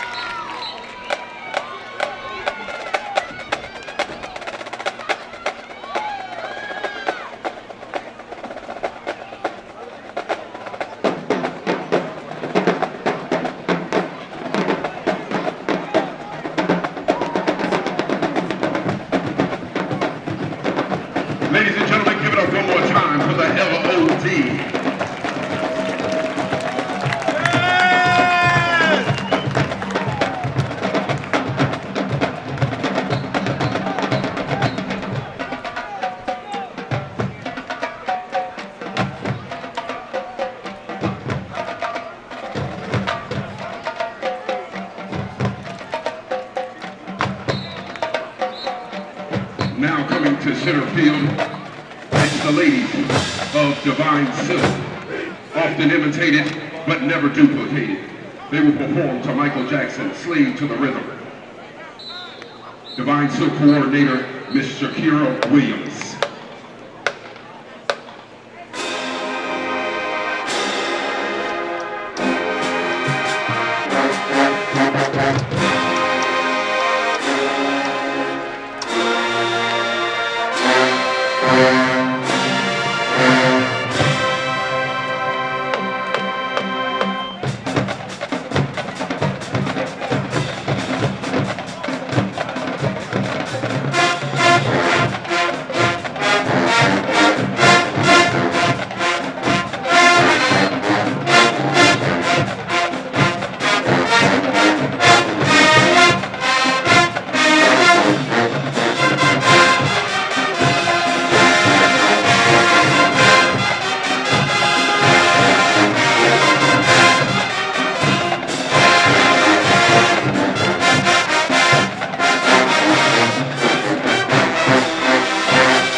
Once again, the ladies of Divine Silk.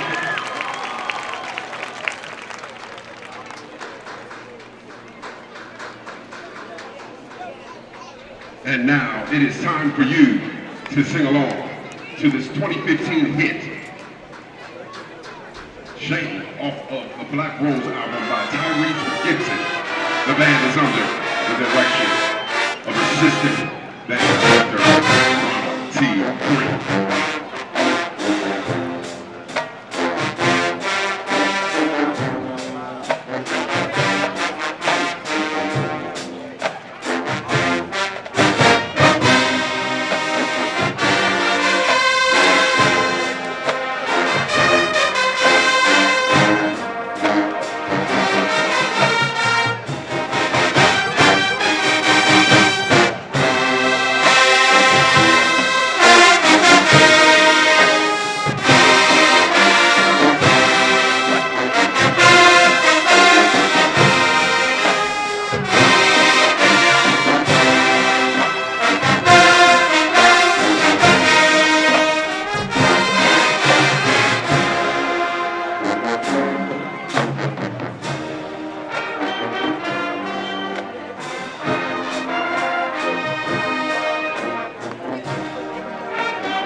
Give it up for the BCBOP under the direction of Assistant Band Director Ronald T. Green.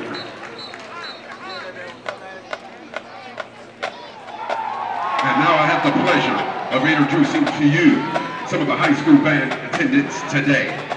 They will perform with the BCBOD. Shout-outs to Hephzibah High School, their band director, Chris Andrews. Calhoun County High School, their band director, Travis Lawson. Whale Branch High School, their band director, J. Anthony Gaskins. Welcome them to the field.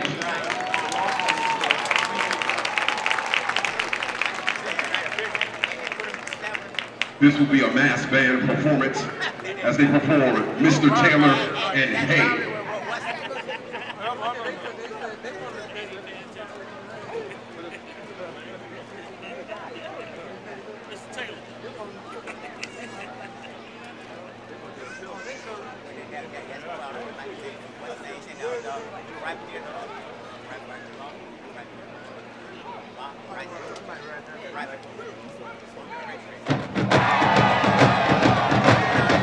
Just don't sit there.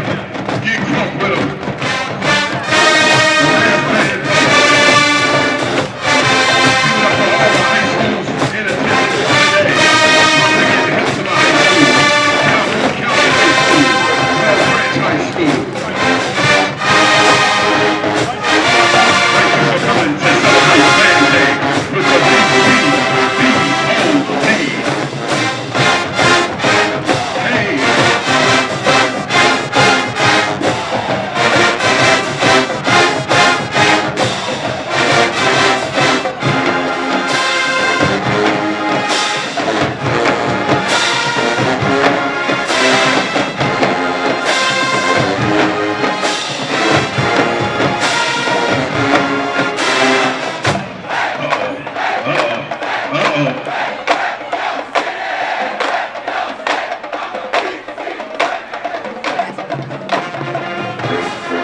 Footsteps definitely led me to Shaw University. On a college tour, she's like, oh, look, DJ, that's the McDonald's I used to go to. It ended up being a place where our band members would get to know each other outside of the band room. You. It's definitely like our student union.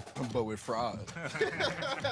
For our crew to go to that same McDonald's she went to, I wouldn't want it any other way.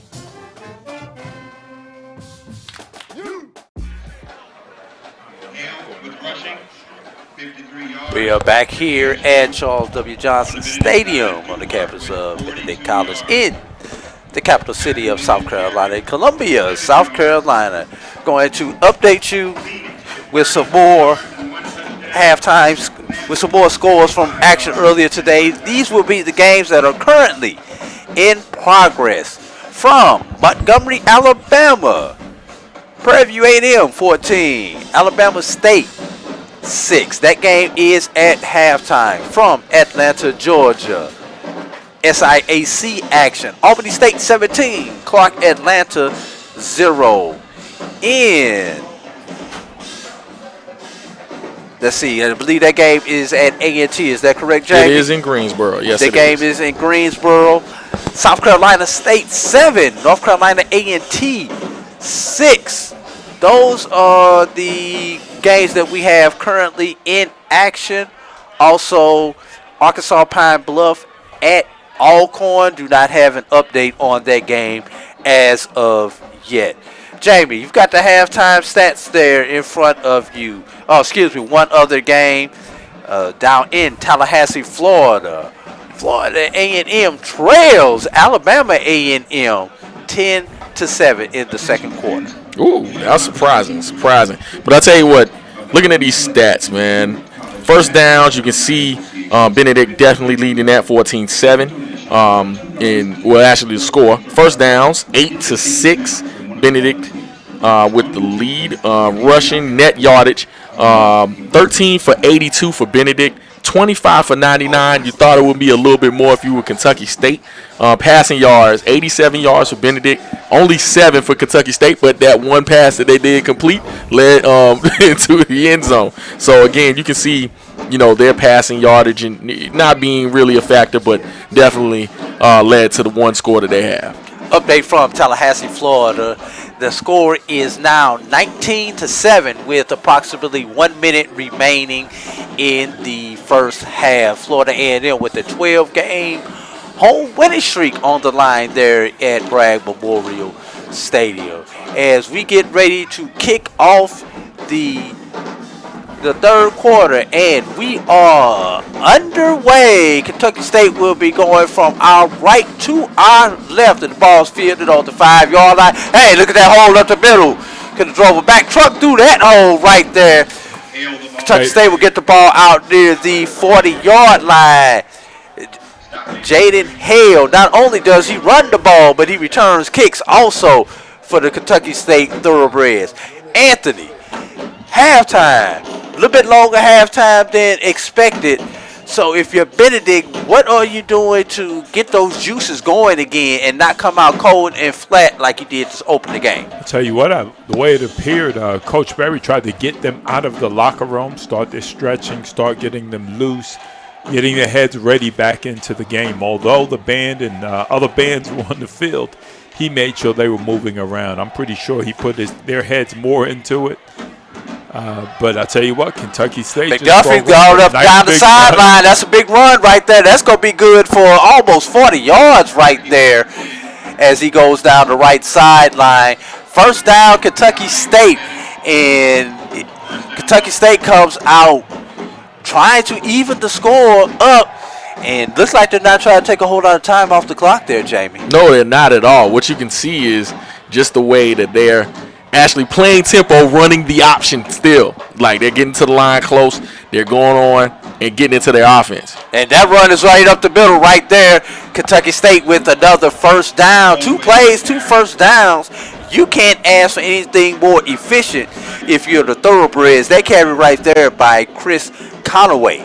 I'll tell you what, number 10, McDuffie. Dexter McDuffie is listed as a slot athlete more than a quarterback. So it's like the Wildcat is taking off, putting him under center. That ball's up the middle to number 22. That is Shaquan Oliver. Hey, good news for Anthony.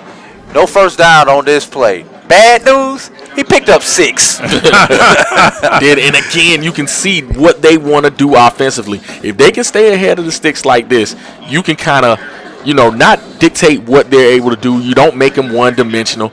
They can stay ahead of the chains and be able to get a first down in reasonable amount of time. Pretty much they're going to get those 3 yards. So if they're within second and short, maybe even a little bit longer, they can get that first down. Kentucky State into the red zone for the second time today as they try to get the game-tying touchdown here early in the third quarter. Ball up the middle once again to Oliver. I think that is going to be a first down. Let's see what the spot is. They're discussing it. If it's not looks like it's just a hair. Oh, that's going to be it. Wait a minute. That's going to be I see a 1 on the box, but they have not dropped. No, it's going to be a third down. It's going to be like third and less than 1 here. Yes, third down, less than 1. Ball rests on about the 9-yard line. They need to get pretty much to the 8-yard line to get a first down here. Tell you what, Kentucky State got the ball down the field in a fast amount that of ball time. up the middle. Not only is that a first down, but that is a touchdown for Chris Conway. Chris Conway, 6'2", 245. Riverdale, Georgia, Dutchtown High School, the senior, as Kentucky State is within a PAT of tying the score here, Jamie. And once again, you're talking about running tempo with that option attack. They're simply just running that dive, continue running. It's like Novocaine is remember the Titans and Denzel Washington said, hey, just give it time, it'll work. And I guess they came out the second half and said, hey, we're going to run this football and make you stop us. And, again, with the addition of McDuffie into that offense, you got a slot that's basically fast enough to just be able to hand the ball off. And the kick is up, and it is good. And just like that, fellas, we've got a brand-new ball game here in the third quarter. 12:25 remain in the third quarter. Kentucky State 14, Benedict 14. You're watching Tiger football on HBCU League Pass Plus. When we invest in ourselves, we're investing in what's next for all of us.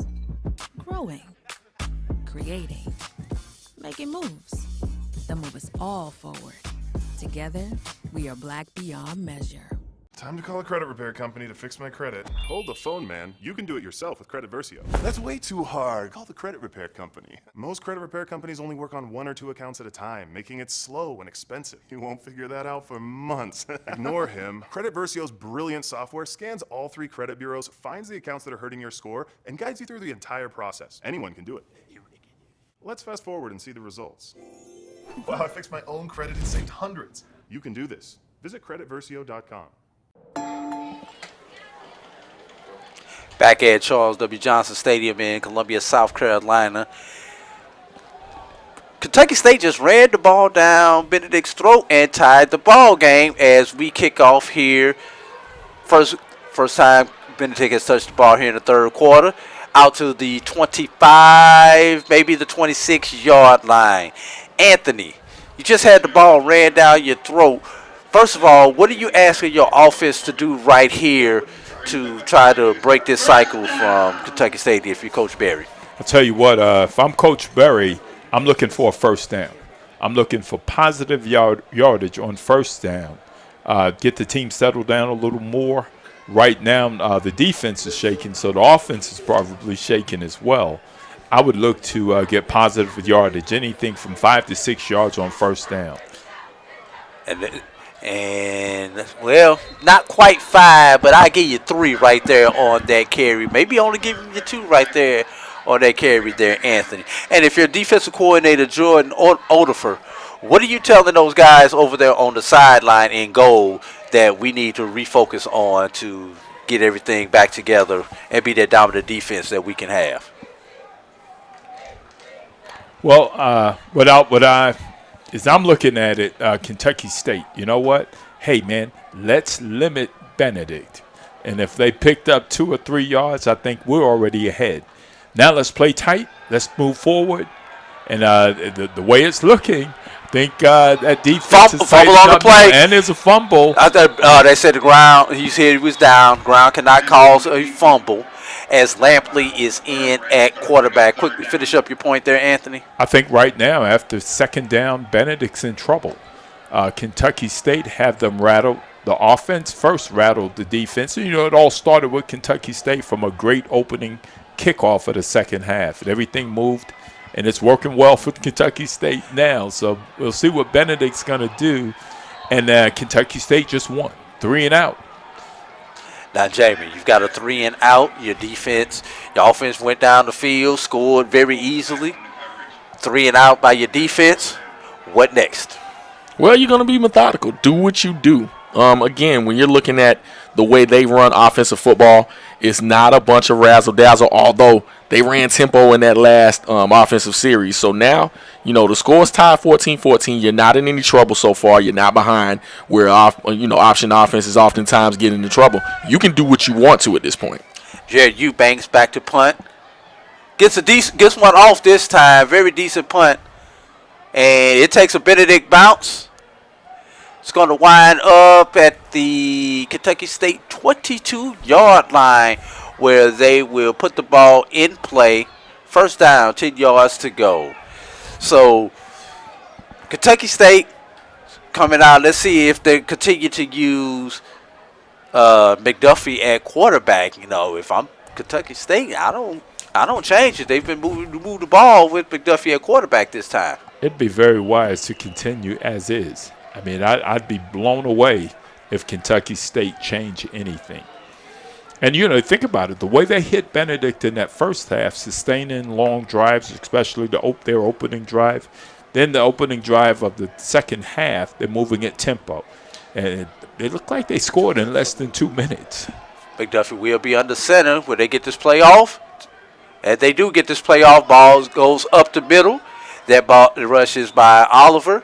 Oliver picks up 4 or maybe 5 on that particular play. Hey, they may give him credit for 6 right there.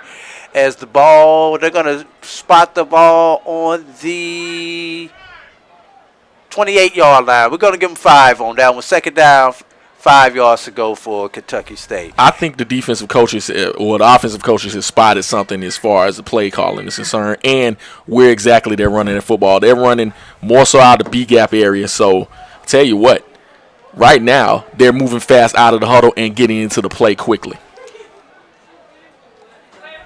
That was a fake right there. I think McDuffie kept that ball. And, you know, sometimes, fellas, I've got to retrain my eyes for this because you don't see this any often. Sometimes up here in the booth, we lose sight of the ball also. We do, especially with this team. The way they ball handle, you don't know if they handed it off on a dive, took it out to actually pitch. So it is kind of, you know, iffy when you're looking at certain things going on with the way they kind of handle the ball. I tell you what, you think our eyes are kind of mixed up. Even down on the football field, that defense, they don't know where that ball's at from time to time. Well, you know, back in the day, they just told you to hit somebody. But you know, that's a flag nowadays if you just hit somebody just because. You had to have your head on the swivel. Got to read those keys. Read those keys. McDuffie keeps this one right now. He's going to be close, but I think he's going to be just a hair short right there of the first down. Yeah, it looked like he's about two yards short. That's short, so. Yeah. It's going to be 4th and 2. Kentucky State will probably punt this ball right here. And, yes, the punting unit does come out for Kentucky State. Well, I'll tell you what, it looked like with this series, what Kentucky State did the first series, Benedict kind of adjusted to it. But, you know, you don't want to give up a touchdown before you figure it out. Norman back deep for Benedict. He stands on his 25. He's going to come up and field it. No, he's not going to field it. He's going to let it roll. Ball rolls dead on about the 33-yard line of Benedict College. We've got 8:28 remaining here in the third quarter. Score tied at 14. You're watching Tiger football on HBCU League Pass Plus and the Black College.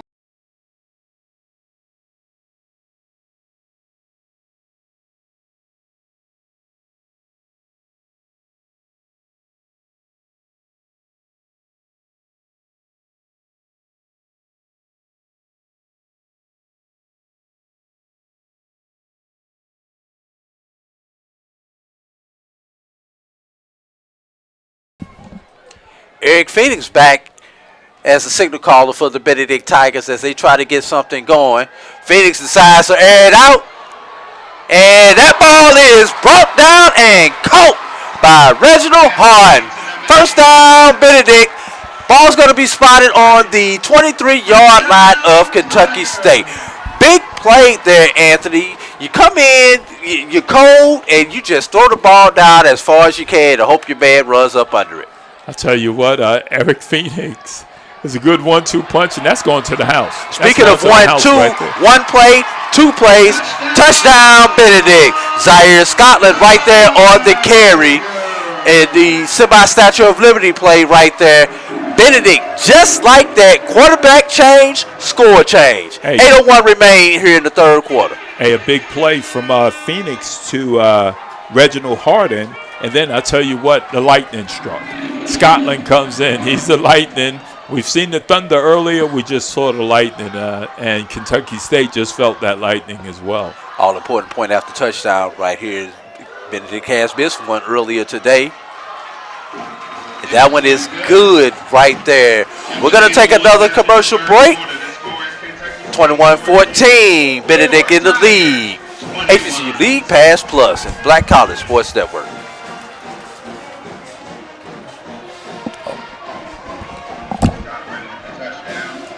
Before I brought a nest, I done seen my brother stack his bricks up and it look like Tetris. Have a real shootout up on that.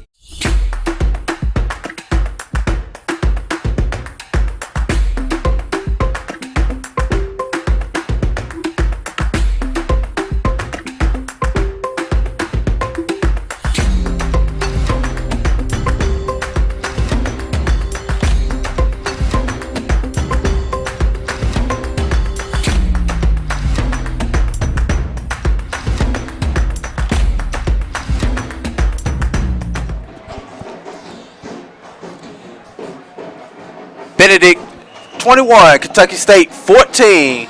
8:01 remain here in the third quarter. Now, Jamie. Yes. You just had Benedict come down scoring you just as quick as Kentucky State scored early. If you're the Kentucky State Thoroughbreds, what's the thought? Well, this is a herky-jerky game, and I'll get to it in a second once we...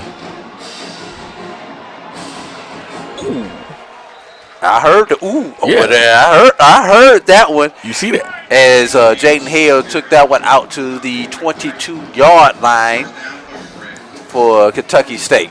It's an unusual game, and what I mean by that is on that last offensive series by Kentucky State, they really didn't run much clock at all. It wasn't anything that they did that they would usually do in relation to just being methodical with the offense. So it really just gave Benedict the ball back and a tired Kentucky State defense getting back on the field. So right now they're kind of getting out of their element. I think Benedict is doing a lot to force them out of their element.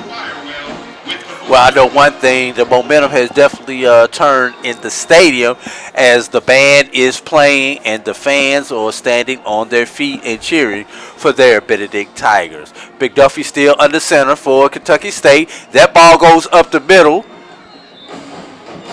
Let's see who's still in there at running back. That is number 1, Christopher Conaway. And he gains 5, give him 6 yards on that play. He's going to bring up second down, 4 yards to go for Kentucky State. Kentucky State tries to get some momentum going. You notice something I've noticed that you don't see too often anymore? Kentucky State actually runs the play in from the sideline. You know, everybody now has the fancy cars with the Lee Corsos and everybody else on the field. So to see people doing it old school, running in with the wide receiver or the old-fashioned hand signals, we don't see that too much more, Coach, do we? I'll tell you what we do see. We see again number 49, John Hannibal. Man, tell you what, he's introducing himself all over the field, and he's only a sophomore, man. So Coach Berry has some time to get him even better. Well, we need to see if Hannibal can make this play right here. He's got a 3rd and 1, and I guarantee you they're going to come right up the gut towards him. And they do, but they run up the A-gap on the other side right there. Christopher Conway, let's see if they give him the spot. They do give it to him. Looks like we're going to have a first down for Kentucky State. Got just enough that time change. Hadn't moved yet. Let's see. And they got 1 on the box. I see. But it looks like they will. They're moving it. Yeah, they should have it there. Kentucky State with a fresh set of downs right there. 3rd down conversion. And that was important that time. I tell you what, if they would have had to punt the ball again and put that defense back out there, Benedict could have really blown this game open. But right now, you just want to sustain some plays so you can give your defense a breather. That down makes Kentucky State 4 of 8 on 3rd downs in this particular ball game.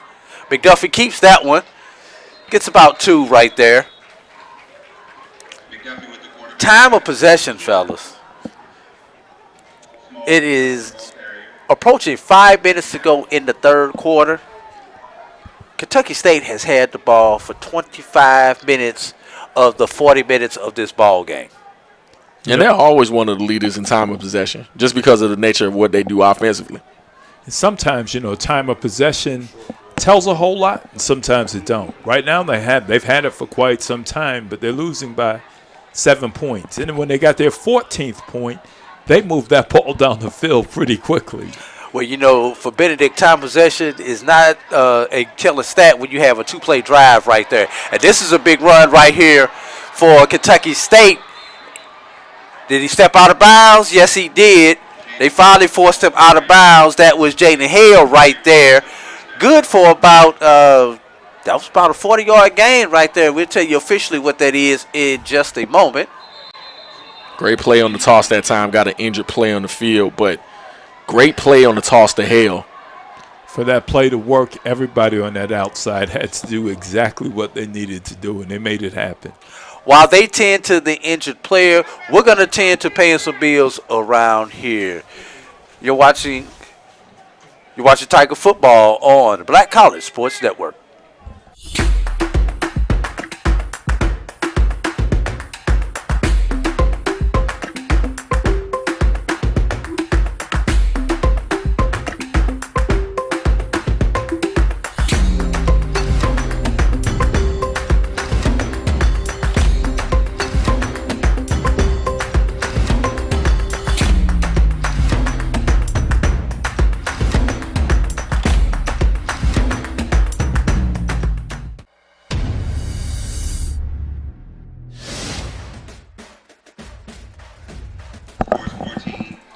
That last play saw a 27-yard run for Jaden Hale right there. It's going to get Thoroughbreds the ball in plus territory for the second time in this half.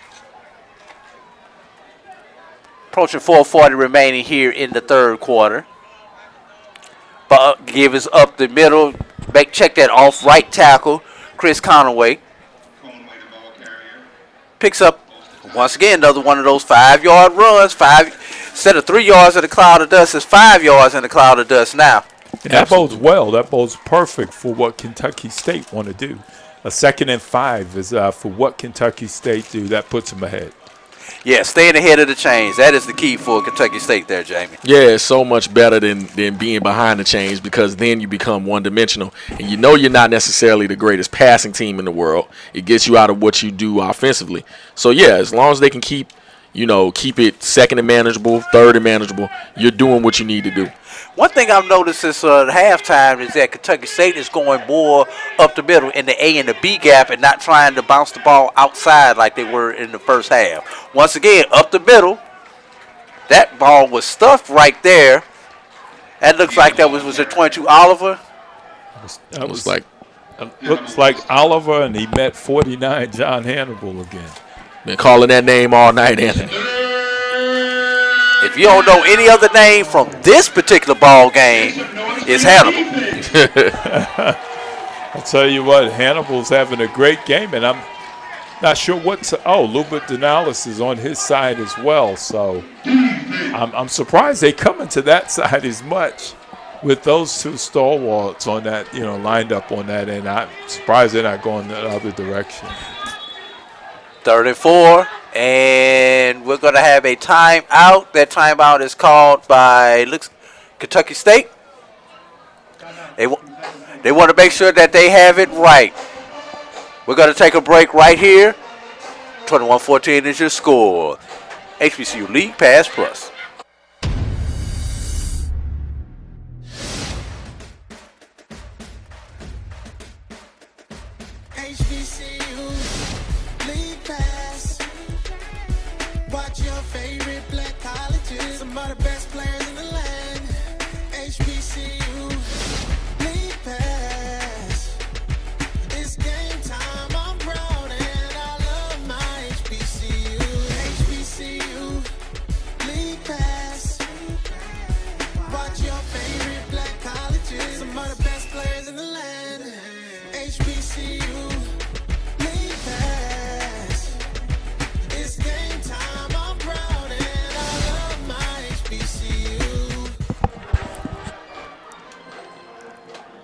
Kentucky State takes a timeout with 3:02 remaining here in the third quarter.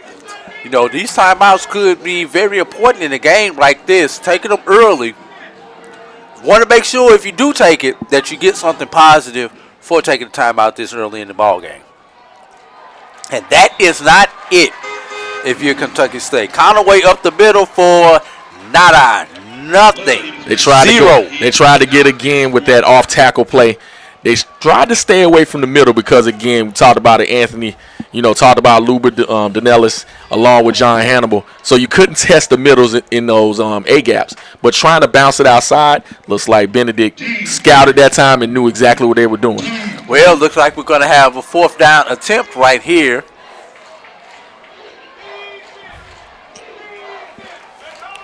As Kentucky State is going to go for it. Their first fourth down attempt of the day. And he rolls out. He's going to get this. Oh, no. Oh. If he keeps running, he gets the first down. McDuffie stopped. Saw ghost, I guess, because he had daylight to his left side. But a big fourth down stop there for the Tiger defense. Huge stop that time. You talking about, that man again, Louis Danellis. But again, that defensive line pursuit was excellent that time. They saw that McDuffie took it back door, just got down the line, broke down, and made the tackle. And that's what you want right there. It doesn't have to be all sexy and beautiful. The positive for you is you do everything you're supposed to do. Absolutely. Phoenix in at quarterback for the Benedict Tigers. That give is up the middle to Duhart. Duhart actually loses a yard on that particular play. And we've got a Tiger down. And that is Duhart. Wow, you don't want to lose Duhart, and he's really down. He's down. This is not the one that you want to lose if you're the Benedict Tigers. So while they tend to Duhart, once again, we're going to tend to a break. You're watching Tiger football on the Black College Sports Network. Oh, that spin class was brutal. Well, you can try using the Buick's massaging seat. Ooh, yeah, that's nice. Can I use Apple CarPlay to put some music on? Sure, it's wireless. What's your Buick's Wi-Fi password? It's Buick Envision. That's a really tight spot. I used to hate parallel parking. Me too. The all-new Buick Envision, built around you, all of you. Pay no interest for 72 months, plus current eligible Buick owners get $500 purchase allowance on Buick SUV models. Thank you guys for what you do for HBCU athletics. This is a fantastic avenue for all of us. This is our ESPN, so we love what you guys do. Brian, AD, Roy, all you guys at BCSN. We really appreciate what it is that you guys do for us.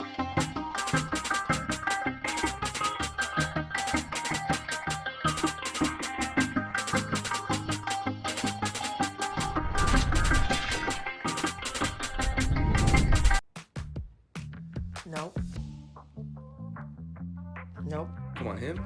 Ooh, I like him.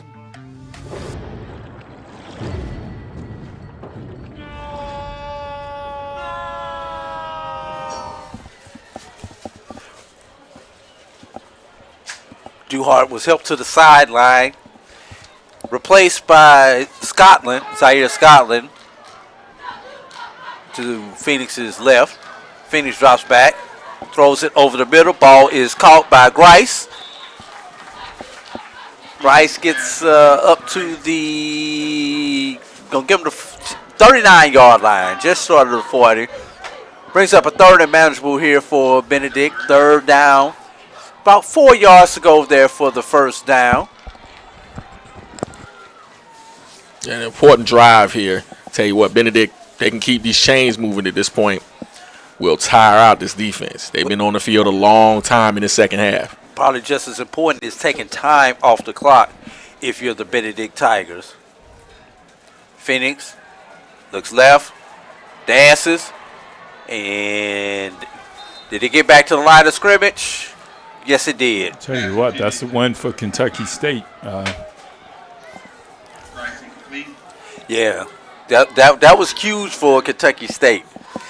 And there's 43 seconds remaining here in the third quarter. Let's be honest.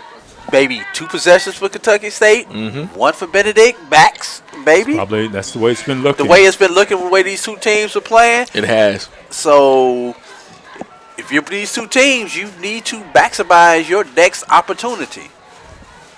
Well, and truthfully, Kentucky State, this may be their last drive if Benedict gets the ball back, depending on how much time Kentucky State takes off the clock. Tell you what, it's very important that these defenses continue to give it their all, because that's going to tell the story now. How well you play defense, how well you are at this time on special teams. And that ball was returned for maybe 2 yards by Trayvon Pope. But we got a little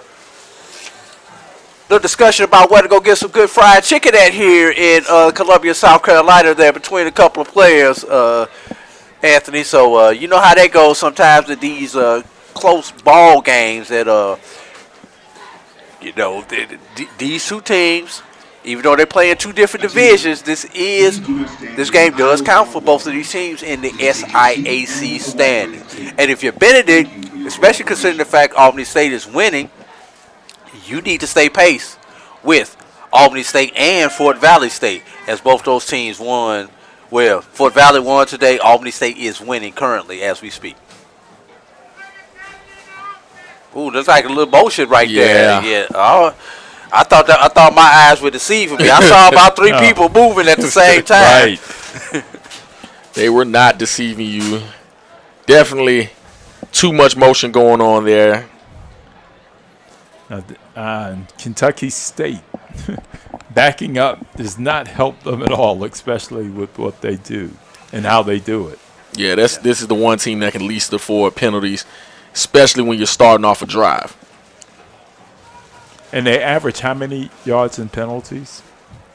Coming into this game, they only averaged 48 yards in penalties. They got that, I believe, early into the second quarter. Number 80, 5-yard penalty. First down start.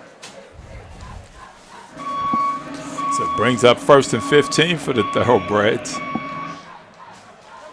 As again, I love that sound effect on the that the PA is using. You know, backing up the Brinks truck or the Mack truck or whatever it is. Gotta love it. You have to love it. But I tell you, in SIAC, you're always chasing Albany State and Fort Valley State. Yeah, and on the other side, Kentucky State is chasing Tuskegee and Miles, as both those teams won today in the Western Division. Actually, Lane also won, so Western Division picked up 3 wins today. One of them was a in-division game as Miles defeated Central State 34-14. Lane defeated Edward Waters in cross-divisional matchup 20-0. Tuskegee defeated Allen, your neighbors across town, by a score of 34-27. Fellas, put the 4s up. Put the 4s up. When we come back from break, it will be 4th quarter. Benedict 21, Kentucky State 14. HBCU League Pass Plus and the Black College Sports Network. Nope. Come on, him. Ooh, I like him.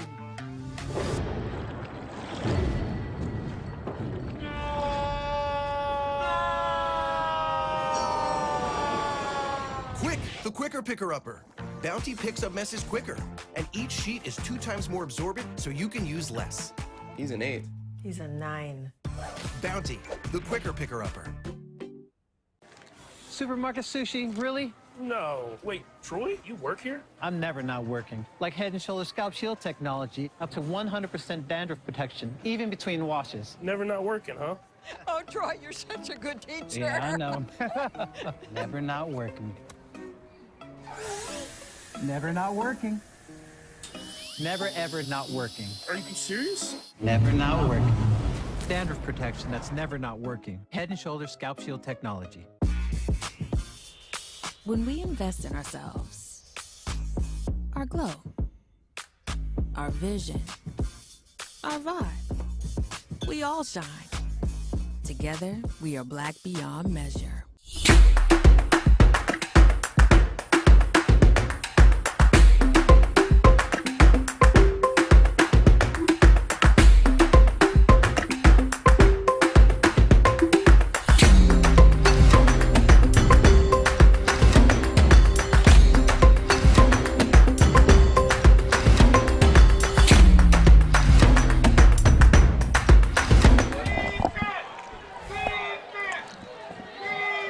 Kentucky State has the ball, second down, 12 yards to go. And running off left tackle, they have changed direction, was Jaden Hale. Kentucky State now going from our left to our right on your device screen. As we are in the fourth quarter. Kentucky State is in prime position right here. I tell you what, they're only down one score. They don't have to rush what they're doing. They can be methodical in their approach. And again, talked about the way that the defense has been out there a long time. Benedict had scored a whole lot of points, but they've held the ball in spots. So right now you can do a lot for your defense to rest. It's a very important play for both sides of the ball. Very important sack right there for Benedict, and that is Lupert. Looked like that was Lupert right there, or the tackle right there of McDuffie. Tell you what, Lupert did Alice. It's just a matter of time before he gets sacks and sacks and sacks. That's what he do. 2 weeks ago, he was SIAC Player of the Week, and I tell you what, last week I think he had a better game than he had the week before when he wasn't the SIAC Player of the Week. Well, he just has a knack to force fumbles. I mean, it's crazy. I mean, almost leading Division II in that stat. That ball, that was not a good punt. That ball was shanked right there by Mason Malik. And did he get to midfield? Just past midfield. They just got past midfield. They're going to spot it on the 46-yard line of Benedict. Benedict with an opportunity not only to take time off the clock, but the opportunity to put some more points on the board with very favorable field position right here. And looking at the stats through three quarters, Kentucky State with 216 yards on the ground compared to 107 for Benedict. Benedict's going to try to add to that 107 right here as they try to control the clock. And starting it off right there is Zaire Scotland, picking up about 8 on that play. They're going to give him 9 on that play to bring up a second down and 1 for the Tigers. I tell you what, between Scotland and Duhart, this has been their money time. So it looked like it with Duhart being down on the floor, down out with that injury. I think right now Scotland's going to have to be that both thunder and lightning. Well, that's 2 in a row for Scotland as he picks up the first down right there. Hey, Jamie. Yep. You remember that pass in the first quarter? I do. It's the only pass that Kentucky State has completed. For 7 yards, yes. 1 for 2, 7 yards, yes, and a sir. touchdown. And I noticed that. Didn't even have to look at it. Didn't even have to look at it. Tell you what, Jamie, you have that to memory because we don't see many passes from Kentucky State. Not at all. On the other side, the Benedict quarterbacks are 9 of 18 for 140 yards right there. Ooh. Probably a good thing that he slipped on that play instead of trying to take that one head on, as Jonathan Adams had him in his sights right there. I'll tell you what, it's good that number 12, Jaden Thomas, held on to that ball. That too. A whole lot of things could have happened bad, but he held on to it. I think he got, 2 or 3 yards on that, so it was maybe some positive yardage. Yeah, they got 2 yards, which is right now is as good as a run. If you're Benedict. Absolutely. You got the lead. You got the ball. And the clock is your friend. Felix goes for it all. And he gets it all. Touchdown, Benedict. Trayvon Rice on the touchdown reception. That was good for 41 yards. For the Benedict Tigers as they now lead 27-14 with a PAT to ensue. Absolutely. Offensively, they recognize something. When they don't have that deep safety, they chuck the ball in the air, let them go get it. And again, you can see those 2 passes by Phoenix. See both receivers be able to go up and get it with no safety help. It's just like pitch and catch. Sometimes you wonder, why would you not have safety help? It just...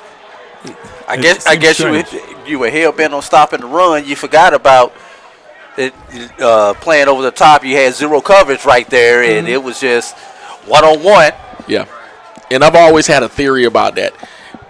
I guess when you're trying to practice against your offense all the time, sometimes you don't you don't prepare, or you just think you're going to have that same defense stop another offense. And hey, we're gonna go man coverage across the board and see what happens.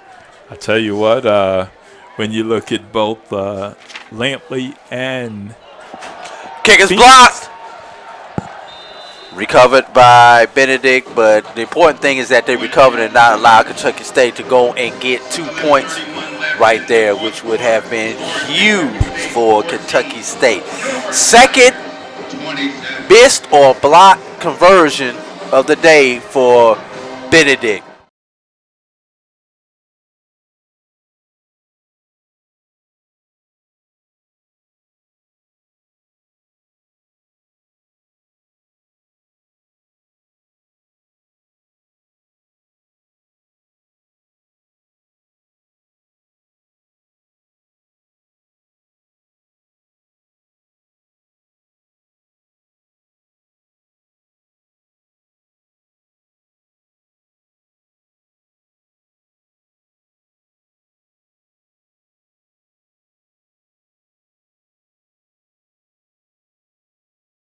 Everybody man on man, wide open. They had success with that same play, the exact same play. Yes. Kentucky State hoping for a big return right here. Of course, Benedict, we're looking to pin them deep as we can.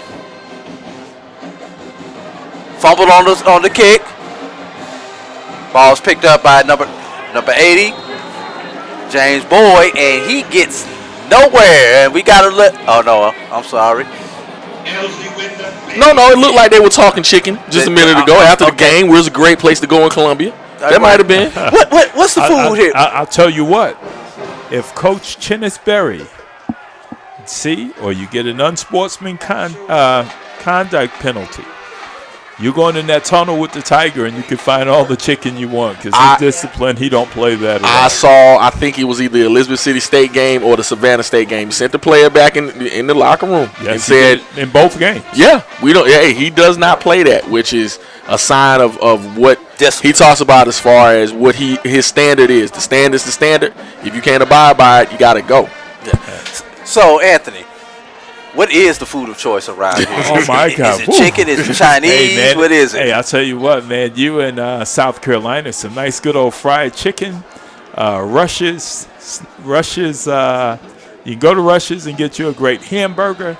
Get you some great fried chicken, hot dogs. They give it to you all. And that's just some of them. There's Zesto's not far from Benedict College. Great hamburgers, great chicken, great hot dogs. Ice cream as well. I've been here to Columbia, South Carolina many times, but they've been on what we like to call business trips as I've been playing, coaching other teams that have come here. Never really had an opportunity to explore the town too much. Trying to understand why the clock is not running as it's been stuck on 11:17, and no one in Stripes has realized that the clock is not running. Probably just as important, no one on their goal sideline has not realized the clock has run. I'll tell you what, talk about home cooking. They're not getting any. There it is. It just kicked back in. Man, they're cooking bad. Somebody was stepping on the cord, I guess, that was setting the time to the clock right there. We're under 10 and a half minutes remaining in the third quarter. Fourth quarter, but it is third down. Got my numbers in the wrong place right there. Third down and 8 yards to go for the Kentucky State Thoroughbreds as the Tiger defense tries to get the crowd into the game. This is a big third down right here. Kentucky State doesn't convert right here. You can almost start walking out to the bus and turn the engine on and let it get warm for them. And again, you can't, if you're Kentucky State, get in these situations. You're down 2 scores at this point. The clock is already running. You're talking about 9:53 left. You're getting out of your element at this point. You don't throw the ball. So, well, we're gonna talk about it over here on the sideline. 27-14, Benedict leads Kentucky State. HBCU League Pass Plus and the Black College Sports Network.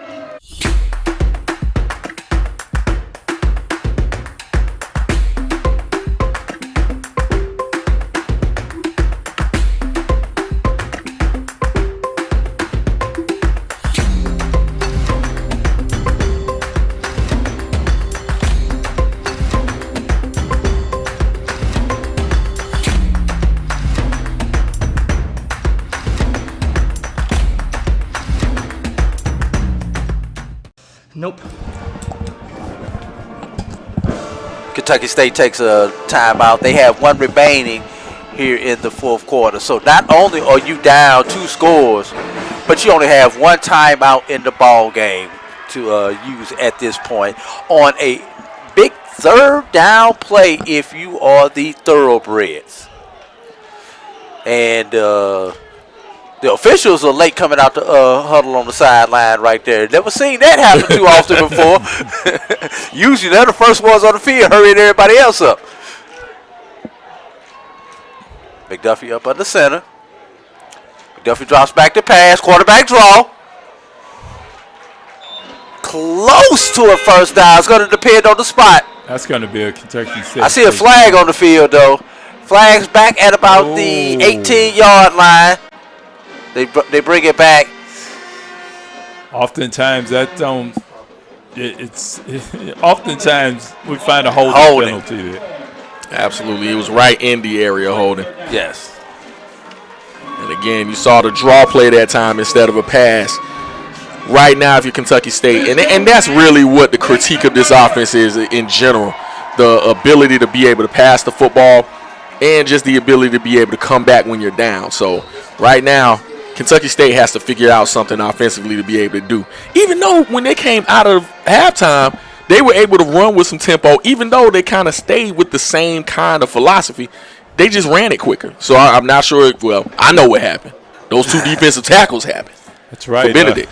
Tell you what, John Hannibal and Looper Denalis kind of shed a lot of that tempo moving down. Yeah, absolutely. So Kentucky State scored on their opening drive of the game and the opening drive of the second half. After that, Benedict has made the adjustment in both halves. Yeah, credit to that coaching staff. Draw play up the middle right there. That ball ran by number 1, Christopher Conaway. It's going to bring up a 4th down. Kentucky State's going to be forced to punt right here. Tell you what, Kentucky State is losing a lot of time for what they do. A lot of time. It's we're approaching 9 minutes. Yeah. And again, it's a great offense if you're front running. I mean, if you're ahead a couple of scores and you don't have an offense, or you're defending an offense that is not a quick strike offense, it's a great offense to run. But when you're behind, you got to come out of your what you're accustomed to doing. Norman back to receive this kick. Takes it on about the 50 gets to about the 46-yard line. Brought down there by number 44 for Kentucky State, Zaire Foreman. Who's from nearby, I tell you what. Right up the road, Augusta, Georgia. Let that one get away there, Coach. Yeah, that's at Lucy Laney High School, man.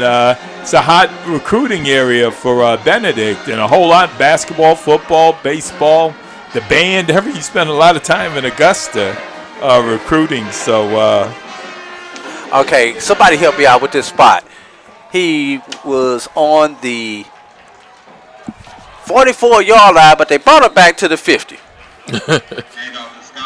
Well, that's just a few more yards that they have to go to get this game underway. We're approaching 8.5 minutes remaining here in the fourth quarter. Benedict will try to take out as much time as they can while they are attempting to put another 7 on the board. Phoenix rolls out to his left, throws it downfield. Oh, he overthrows his receiver, Rashad McCain, the tight end there. Had him that time, just need to slow down just a little bit. I think he thought he had less time than he actually had, was able to roll out, but really just didn't see the receiver going upfield. Could have just slowed that down a little bit, but, what you want to see at this point with 8:15 left is really clock running, but could have completed that play. I tell you what, I agree with you every step of the way with that, Jamie. Phoenix had a little more time, like you said, than he was imagining. And if he slowed it down a little bit, that's probably a completed pass. Absolutely. So we're looking at 3rd down. Yeah, 3rd and about 4 for Phoenix as he shoots the ball upfield. Looks like he will complete it. Moving the chains once again. completes it to number 2, Stephen Campbell, it looks like. 6'4", junior, 210 pounds from Fountain Inn, South Carolina, Hillcrest High School. And another first down. Another South Carolina kid up in the upstate of South Carolina. He went down to get that because that wasn't the best thrown pass. No, it wasn't. So 1st and 10 at the 38-yard line. 7:42 left here in the contest. Handoff to Scotland up the middle. Looks like he'll be brought down by a host of Thoroughbreds that time. But again, you can see what this offense wants to do with the 27-14 lead. We're up under 7.5 minutes remaining here in the fourth quarter. They've already ran off a minute and a half here as they're trying to go down and methodically go down the field and possibly add 3, hopefully another 7 to the score. I think we're going to see a lot of Scotland. Well, this wide receiver screen right there. That ball was complete to number 12, Jaden Thomas. Great, good, safe pass right there. That wide receiver screen right there.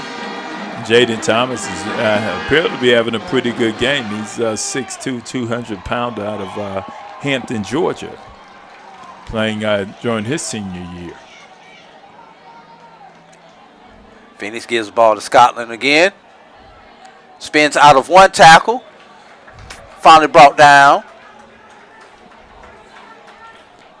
And Scotland can give you that on first down, especially where they're at on the field. That's going to make we got a player limping over there. Can't see who that is on the right side of the line. Got a question running the tempo right here as they snap the ball with 23 seconds remaining on the clock, but Scotland bounces it outside. He's down inside the 10-yard line, down to about the 7 or so. Tell you, he's that lightning and thunder. He's that thunder and lightning with Duhart out. He is. It's been an interesting mix when it comes to the running backs tonight. Looks like, Duhart handling the first quarter duties, Scotland kind of handling the second quarter duties. Duhart coming in for a little while, but now injured, and now you see Scotland kind of, finishing the game. That was Joshua Gaddy who was limping off, the player who I noticed who was kind of limping over there on the right side of the line. Now the running clock is under 10 seconds remain on the play clock. In our previous games, this is the time that Scotland just kind of woke up. Phoenix puts it in, pulls it out. He catches it, get his feet down. No, I think his feet, he caught it, but he was out of bounds right there. Hey, that, once again, a good, safe throw right there to Jabari Tucker. Tell you what. 6'1", sophomore out of Atlanta, Georgia, Morrow High School. Tell you what, Jabari Tucker, he's legacy here. Many years ago, his father played basketball here back in the mid-'80s. And Jabari's coming out game was against Elizabeth City, where I think he hauled in 3 touchdowns. Wow. Scotland throws out, right, flare pass, incomplete, and we've got a player who has lost their helmet there. That is number 82, Eddie Neal, who lost his helmet right there. He'll have to sit out for one play. Number 81, Rashad McClain, comes in to replace him at tight end. Now, that's 2 incomplete passes in a row for Benedict at a time when you want to be running clock. Yeah, I think gotta question the decision just a little bit there, fellas. Certainly make you wonder why not I'd be Scotland time, especially with positive yardage on that first down. 3rd pass in a row. Third one's a charm. Touchdown! 3 times is a charm. Touchdown, Benedict. That pass completed to Nicholas Soul. And that is Eric Phoenix's 3rd touchdown pass of the day. Fellas, you know something? I may have to change my MVP vote. I don't know who y'all voted for, but I may have to change mine. I tell you what. I mean, if you look at this, just the way that Eric Phoenix has come into this ball game, the offense just looked better with him running it. And even with the philosophy that we were talking about as far as running clock, it may have been something that they saw offensively, that they can take advantage of when you're loading the box thinking, okay, they're going to run clock. You're going to do the opposite. Now, the incomplete passes, kind of an unfortunate thing, but, you know, they saw something offensively that they could take advantage of to put some more points on the board, so who can knock it? Tell you what.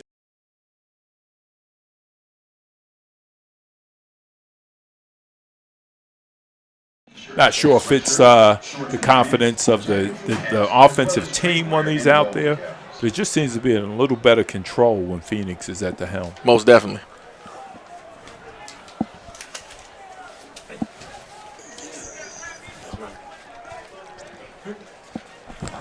All right. All-important point after touchdown coming up. Tell you what, after missing one and a field goal, let's see what's going to happen here. Kick is up, and another one is blocked. This time it's recovered by Kentucky State, but they only get the recovery. They don't get any yardage off of it right there. And we're going to stay here for our break, as we've got a couple of guests coming into the broadcast booth. Tell you what, right now, Anthony, I'm gonna go ahead and let you introduce our athletic director. Oh, I certainly want to introduce this gentleman. This is Mr. Willie Washington. He's also known as Coach Willie Washington. Longtime AD here at Benedict, longtime AD in the SIAC. I wouldn't even imagine if he's the longest current serving AD in the SIAC. Coach Washington. Yes. You're our guest today. We want to talk to you. Well, thank you. I'm proud to be here and be a part. And look like it's. I'm very pleased with the score at this time, but we still got a ways to go. So I'm going to keep my eyes on it. Absolutely. Well, I'll tell you what about Coach Washington. As the AD here, man, his teams have been champions all over the place, and hadn't quite gotten one in football yet, but he's working on it. Absolutely. So, Coach, can you tell us about some of the other championships that you have here we earned last year?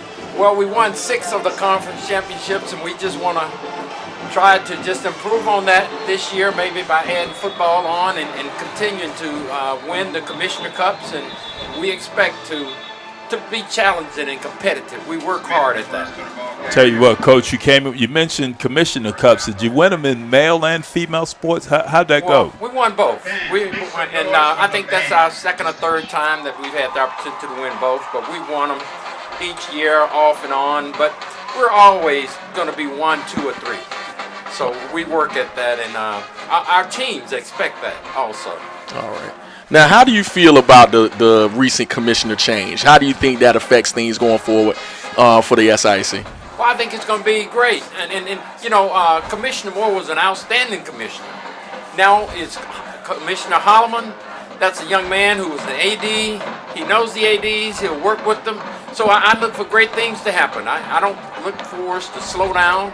We're going to be in a lot more venues, doing a lot more things. Kentucky State is going to take their final time out of the ball game right here. 5:20 remaining in the fourth quarter. Benedict 33, Kentucky State 14. Now, you've built a lot. We talked about the Commissioner Cups, talked about everything that you're doing. What is the next progression for Benedict College, and how do you see the future shaping up for the school? Well, we still have a ways to go as far as athletics is concerned. Number one, we only won, I think, 6 or 7 championships last year. And I think it's about, it's almost 12, 13. We need to win them all. We need to be there with all of the championships. Plus, we enjoy the SIAC. We enjoy the teams, the camaraderie, the partnerships we built over the years. So we feel pretty comfortable in the SIAC. But we're not going to rest, though, because there are some teams out there who's very competitive, and they play hard, and they work hard, and they're building their programs just like we are. All right. Now, as far as I'm looking at everything, I'm looking at this absolutely great fan experience. Tell me what is your philosophy just based on how you want to serve the fans of Benedict College? What kinds of things do you think sets you apart from just the rest of the institutions within the SIAC? Well, I don't know if it really sets us apart, but I think if you just look around and you look at our facilities, if you look around and you look at the community as to how we go out and do community engagement type programs, we really invite all groups to come in and be a part, and we invite them to our campus at all times. Okay. I'll tell you what, Coach Washington, I've been around here for a little while. I've seen some great things happening here at Benedict.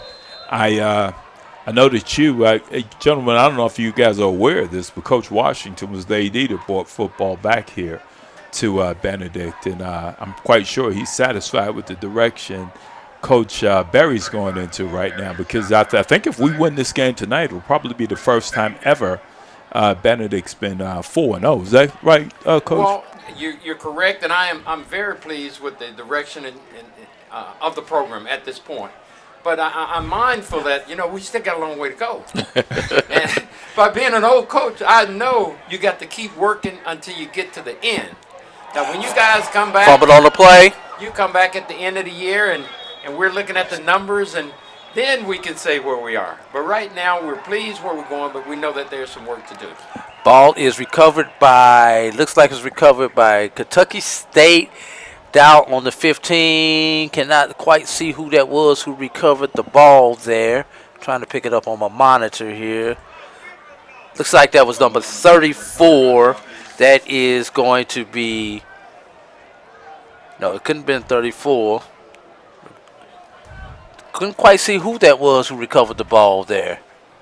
But it's going to be Kentucky State ball, third down.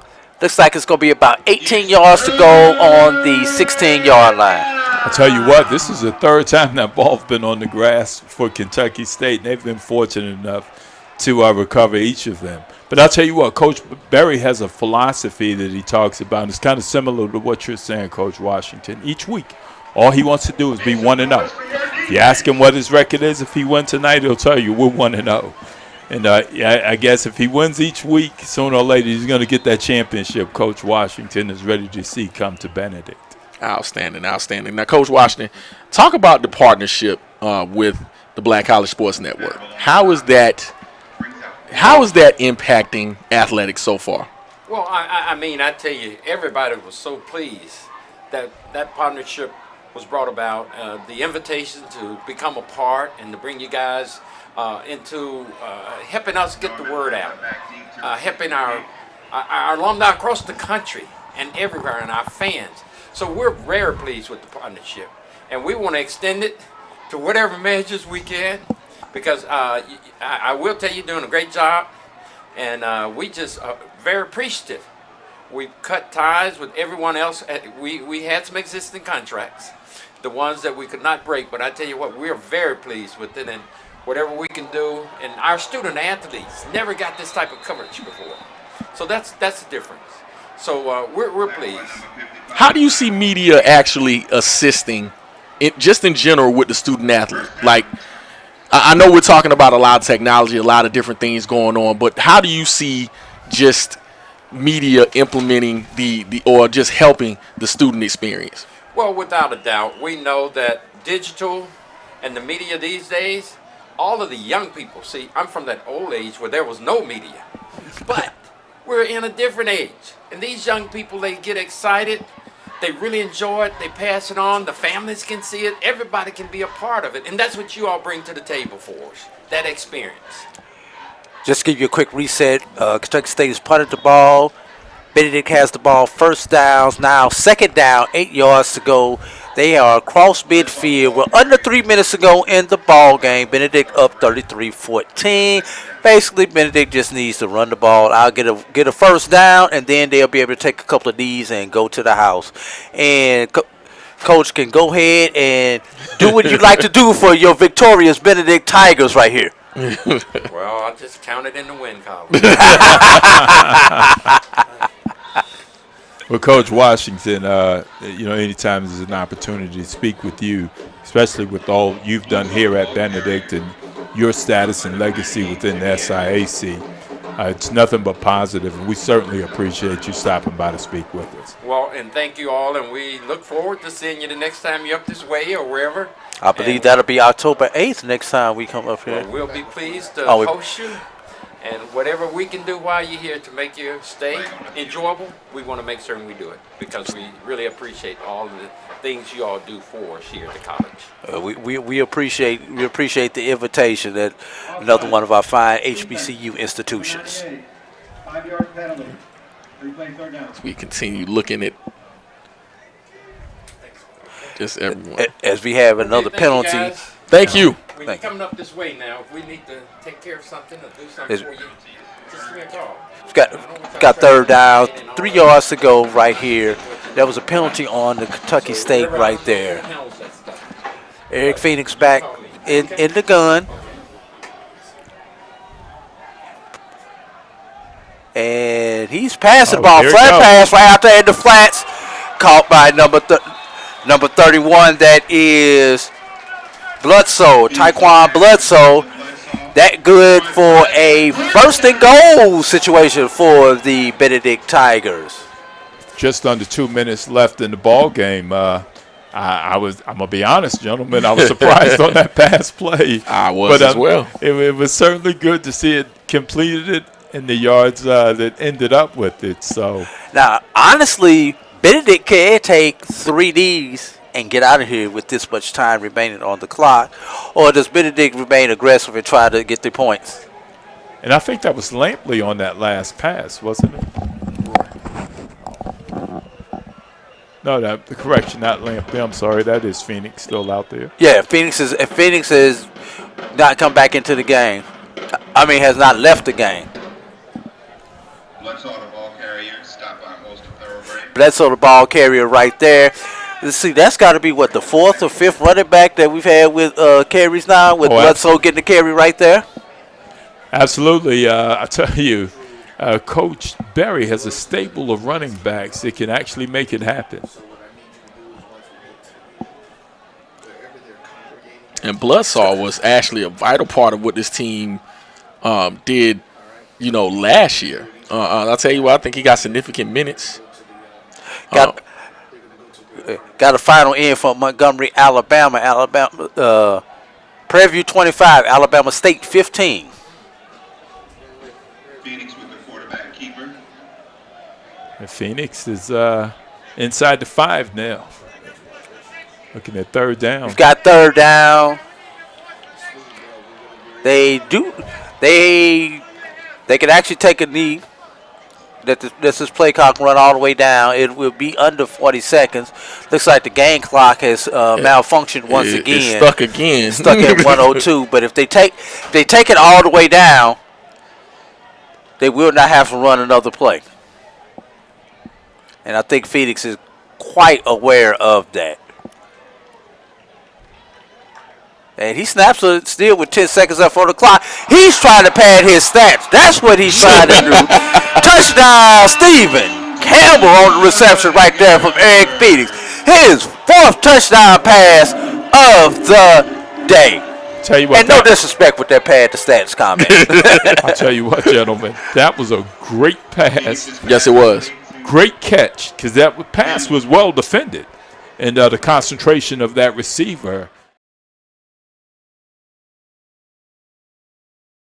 Not only did he hit that pass right in target, right in stride, he's probably hit about 3 or 4 other receivers, and they're all long for Benedict. So Coach Berry is proud of his long, tall receivers. They can actually get down the field and make catches in traffic as well. It's a great touchdown. This gives them another opportunity to see if they can get the PAT correct. This one is through the uprights and is good. As the scoreboard has malfunctioned, but the score now is Benedict 40, Kentucky State 14. We are under 1 minute to go in the ball game. Do not know the exact time because the scoreboard clock has malfunctioned. I'm going to say maybe about 40 seconds. Is number 7, Eric Phoenix, the junior quarterback. And our Prisma Health player of the game is quarterback Eric Phoenix. Phoenix's stat line on the day is 14 of 24, 58.3% passing, 188 yards, 4 touchdowns, and a long of 45 yards. And just as important, fellas, he was not sacked at all today. Wow.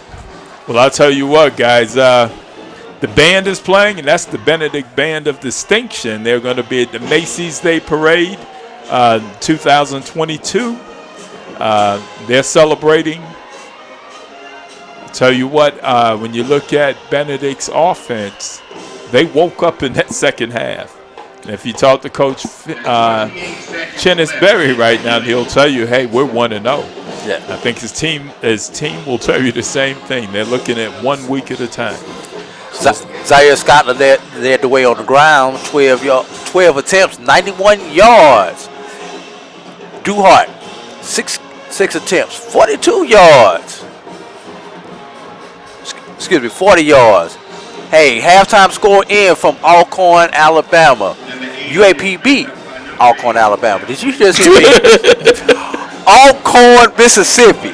UAP beat 14, Alcorn 10. Okay, interesting. Tell you what, guys, our next game here, October 8th, is going to be Military Appreciation Day, our church day, and also bring a child to the game day. So that day should be pretty busy, and it's going to be against Miles College. Oh. That's always a good matchup as the purple and gold take on the purple and gold. Yeah, that will be interesting.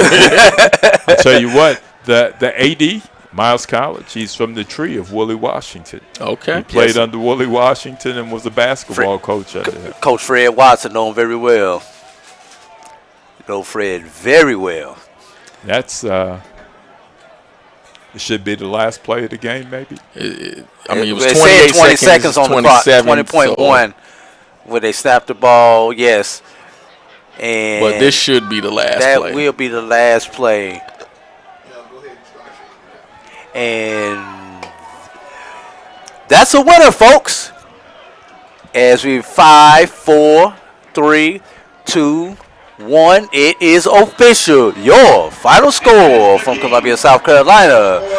Benedict Tigers 40, Kentucky State Thoroughbreds 14. Any final thoughts there, Anthony? I'll tell you what, from the start to the end of this game, it appeared Benedict wasn't quite ready for that triple option. Kentucky State looked like they had something that Benedict couldn't deal with. Timeout, change of series from time to time. You could see where Benedict figured it out more and more. And John Hannibal, as well as Luper Denalis on defense, makes a difference galore. I'll tell you what, the quarterback duo, I don't know, it might be better with sticking to one, and that'd be Eric Phoenix for Benedict. But Kentucky State sticking with that triple option. Benedict figured it out, and there were no other opportunities. I think Kentucky State only completed how many passes? One. How many? How 2 or 4. How many yards, Jamie? For 7 yards. How many touchdowns? One. It was one. It was an interesting stat. For me, I think it was a matter of Benedict adjusting. As Anthony said, in the first half, you could kind of see that triple option, having some effect, but then quickly that defensive line of Benedict's adjusted to it. You saw in the second half, Kentucky State was able to come out and establish tempo even within the offensive running, and Benedict was able to adjust to that as well. So, kudos to that coaching staff for just the adjustments they made in the first and second half. So kudos to that ball club. Looking forward to seeing what they continue to do for the rest of the season. Benedict Tigers, 395 yards of total offense. Kentucky State had 234 yards of offense. 227 of those were on the ground. The time of possession, Kentucky State was going to win that. They held the ball for 38 minutes compared to Benedict's 22 minutes. Eric Phoenix, your MVP, 14-24, 188 yards. 4 touchdowns on the day. The other quarterback, John Lampley, 2 of 4 for 55 yards, 50% passing, and he also had a touchdown, fellas. So equal opportunities there. You had, I believe we had 4 different Tigers receive a touchdown today. Thomas, Grice, Pierre, and Campbell. And adding a rushing touchdown was Scotland. For Kentucky State, McDuffie was 1 of 2, 7 yards. Excuse me, Jerry was 1 of 2 for 7 yards. On the ground, Hale had 9 attempts for 90 yards. Conway, 15 attempts for 67 yards for Kentucky State. Defensively, leading the way defensively was your man, John Hannibal. Had 6 solo for assists, total of 10 tackles. Curtis Williams had 8 tackles, 2 for loss. And 8 tackles and 2 for loss total there for Benedict. For Kentucky State, Johnson had 6 tackles there to lead the way for Kentucky State, and Doris and Pope each had 5 tackles each. Want to thank you guys for joining us here on HBCU League Pass Plus and the Black College Sports Network. You can always catch the Black College Sports Network online on all social media at MyBCSN and the number 1. Jamie, tell people where they can catch you at. You can catch me on Twitter at SportVoiceJW. SportVoiceJW. And Anthony says, shoot him an email. You reach him on campus. That's right. I'm here at Benedict. I'm in charge of ROTC. I'm here Monday through Friday and even some Saturdays. But I can be reached at ANTROB1911 All right, and this is AD Drew, BCSN Drew. That's BCSN DREW.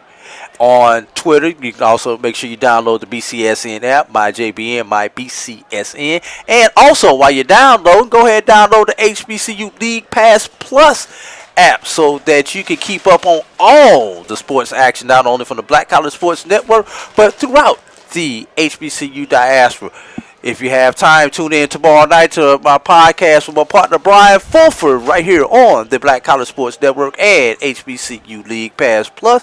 So for our producer Roy Evans, cameraman Adrian Drew, Kim Motor City Wright, Melody Lucas, my broadcast partner J.B. Walker, Anthony Robinson. This is AD Drew. Wishing you all a good night. God bless, and we'll see you in 2 weeks.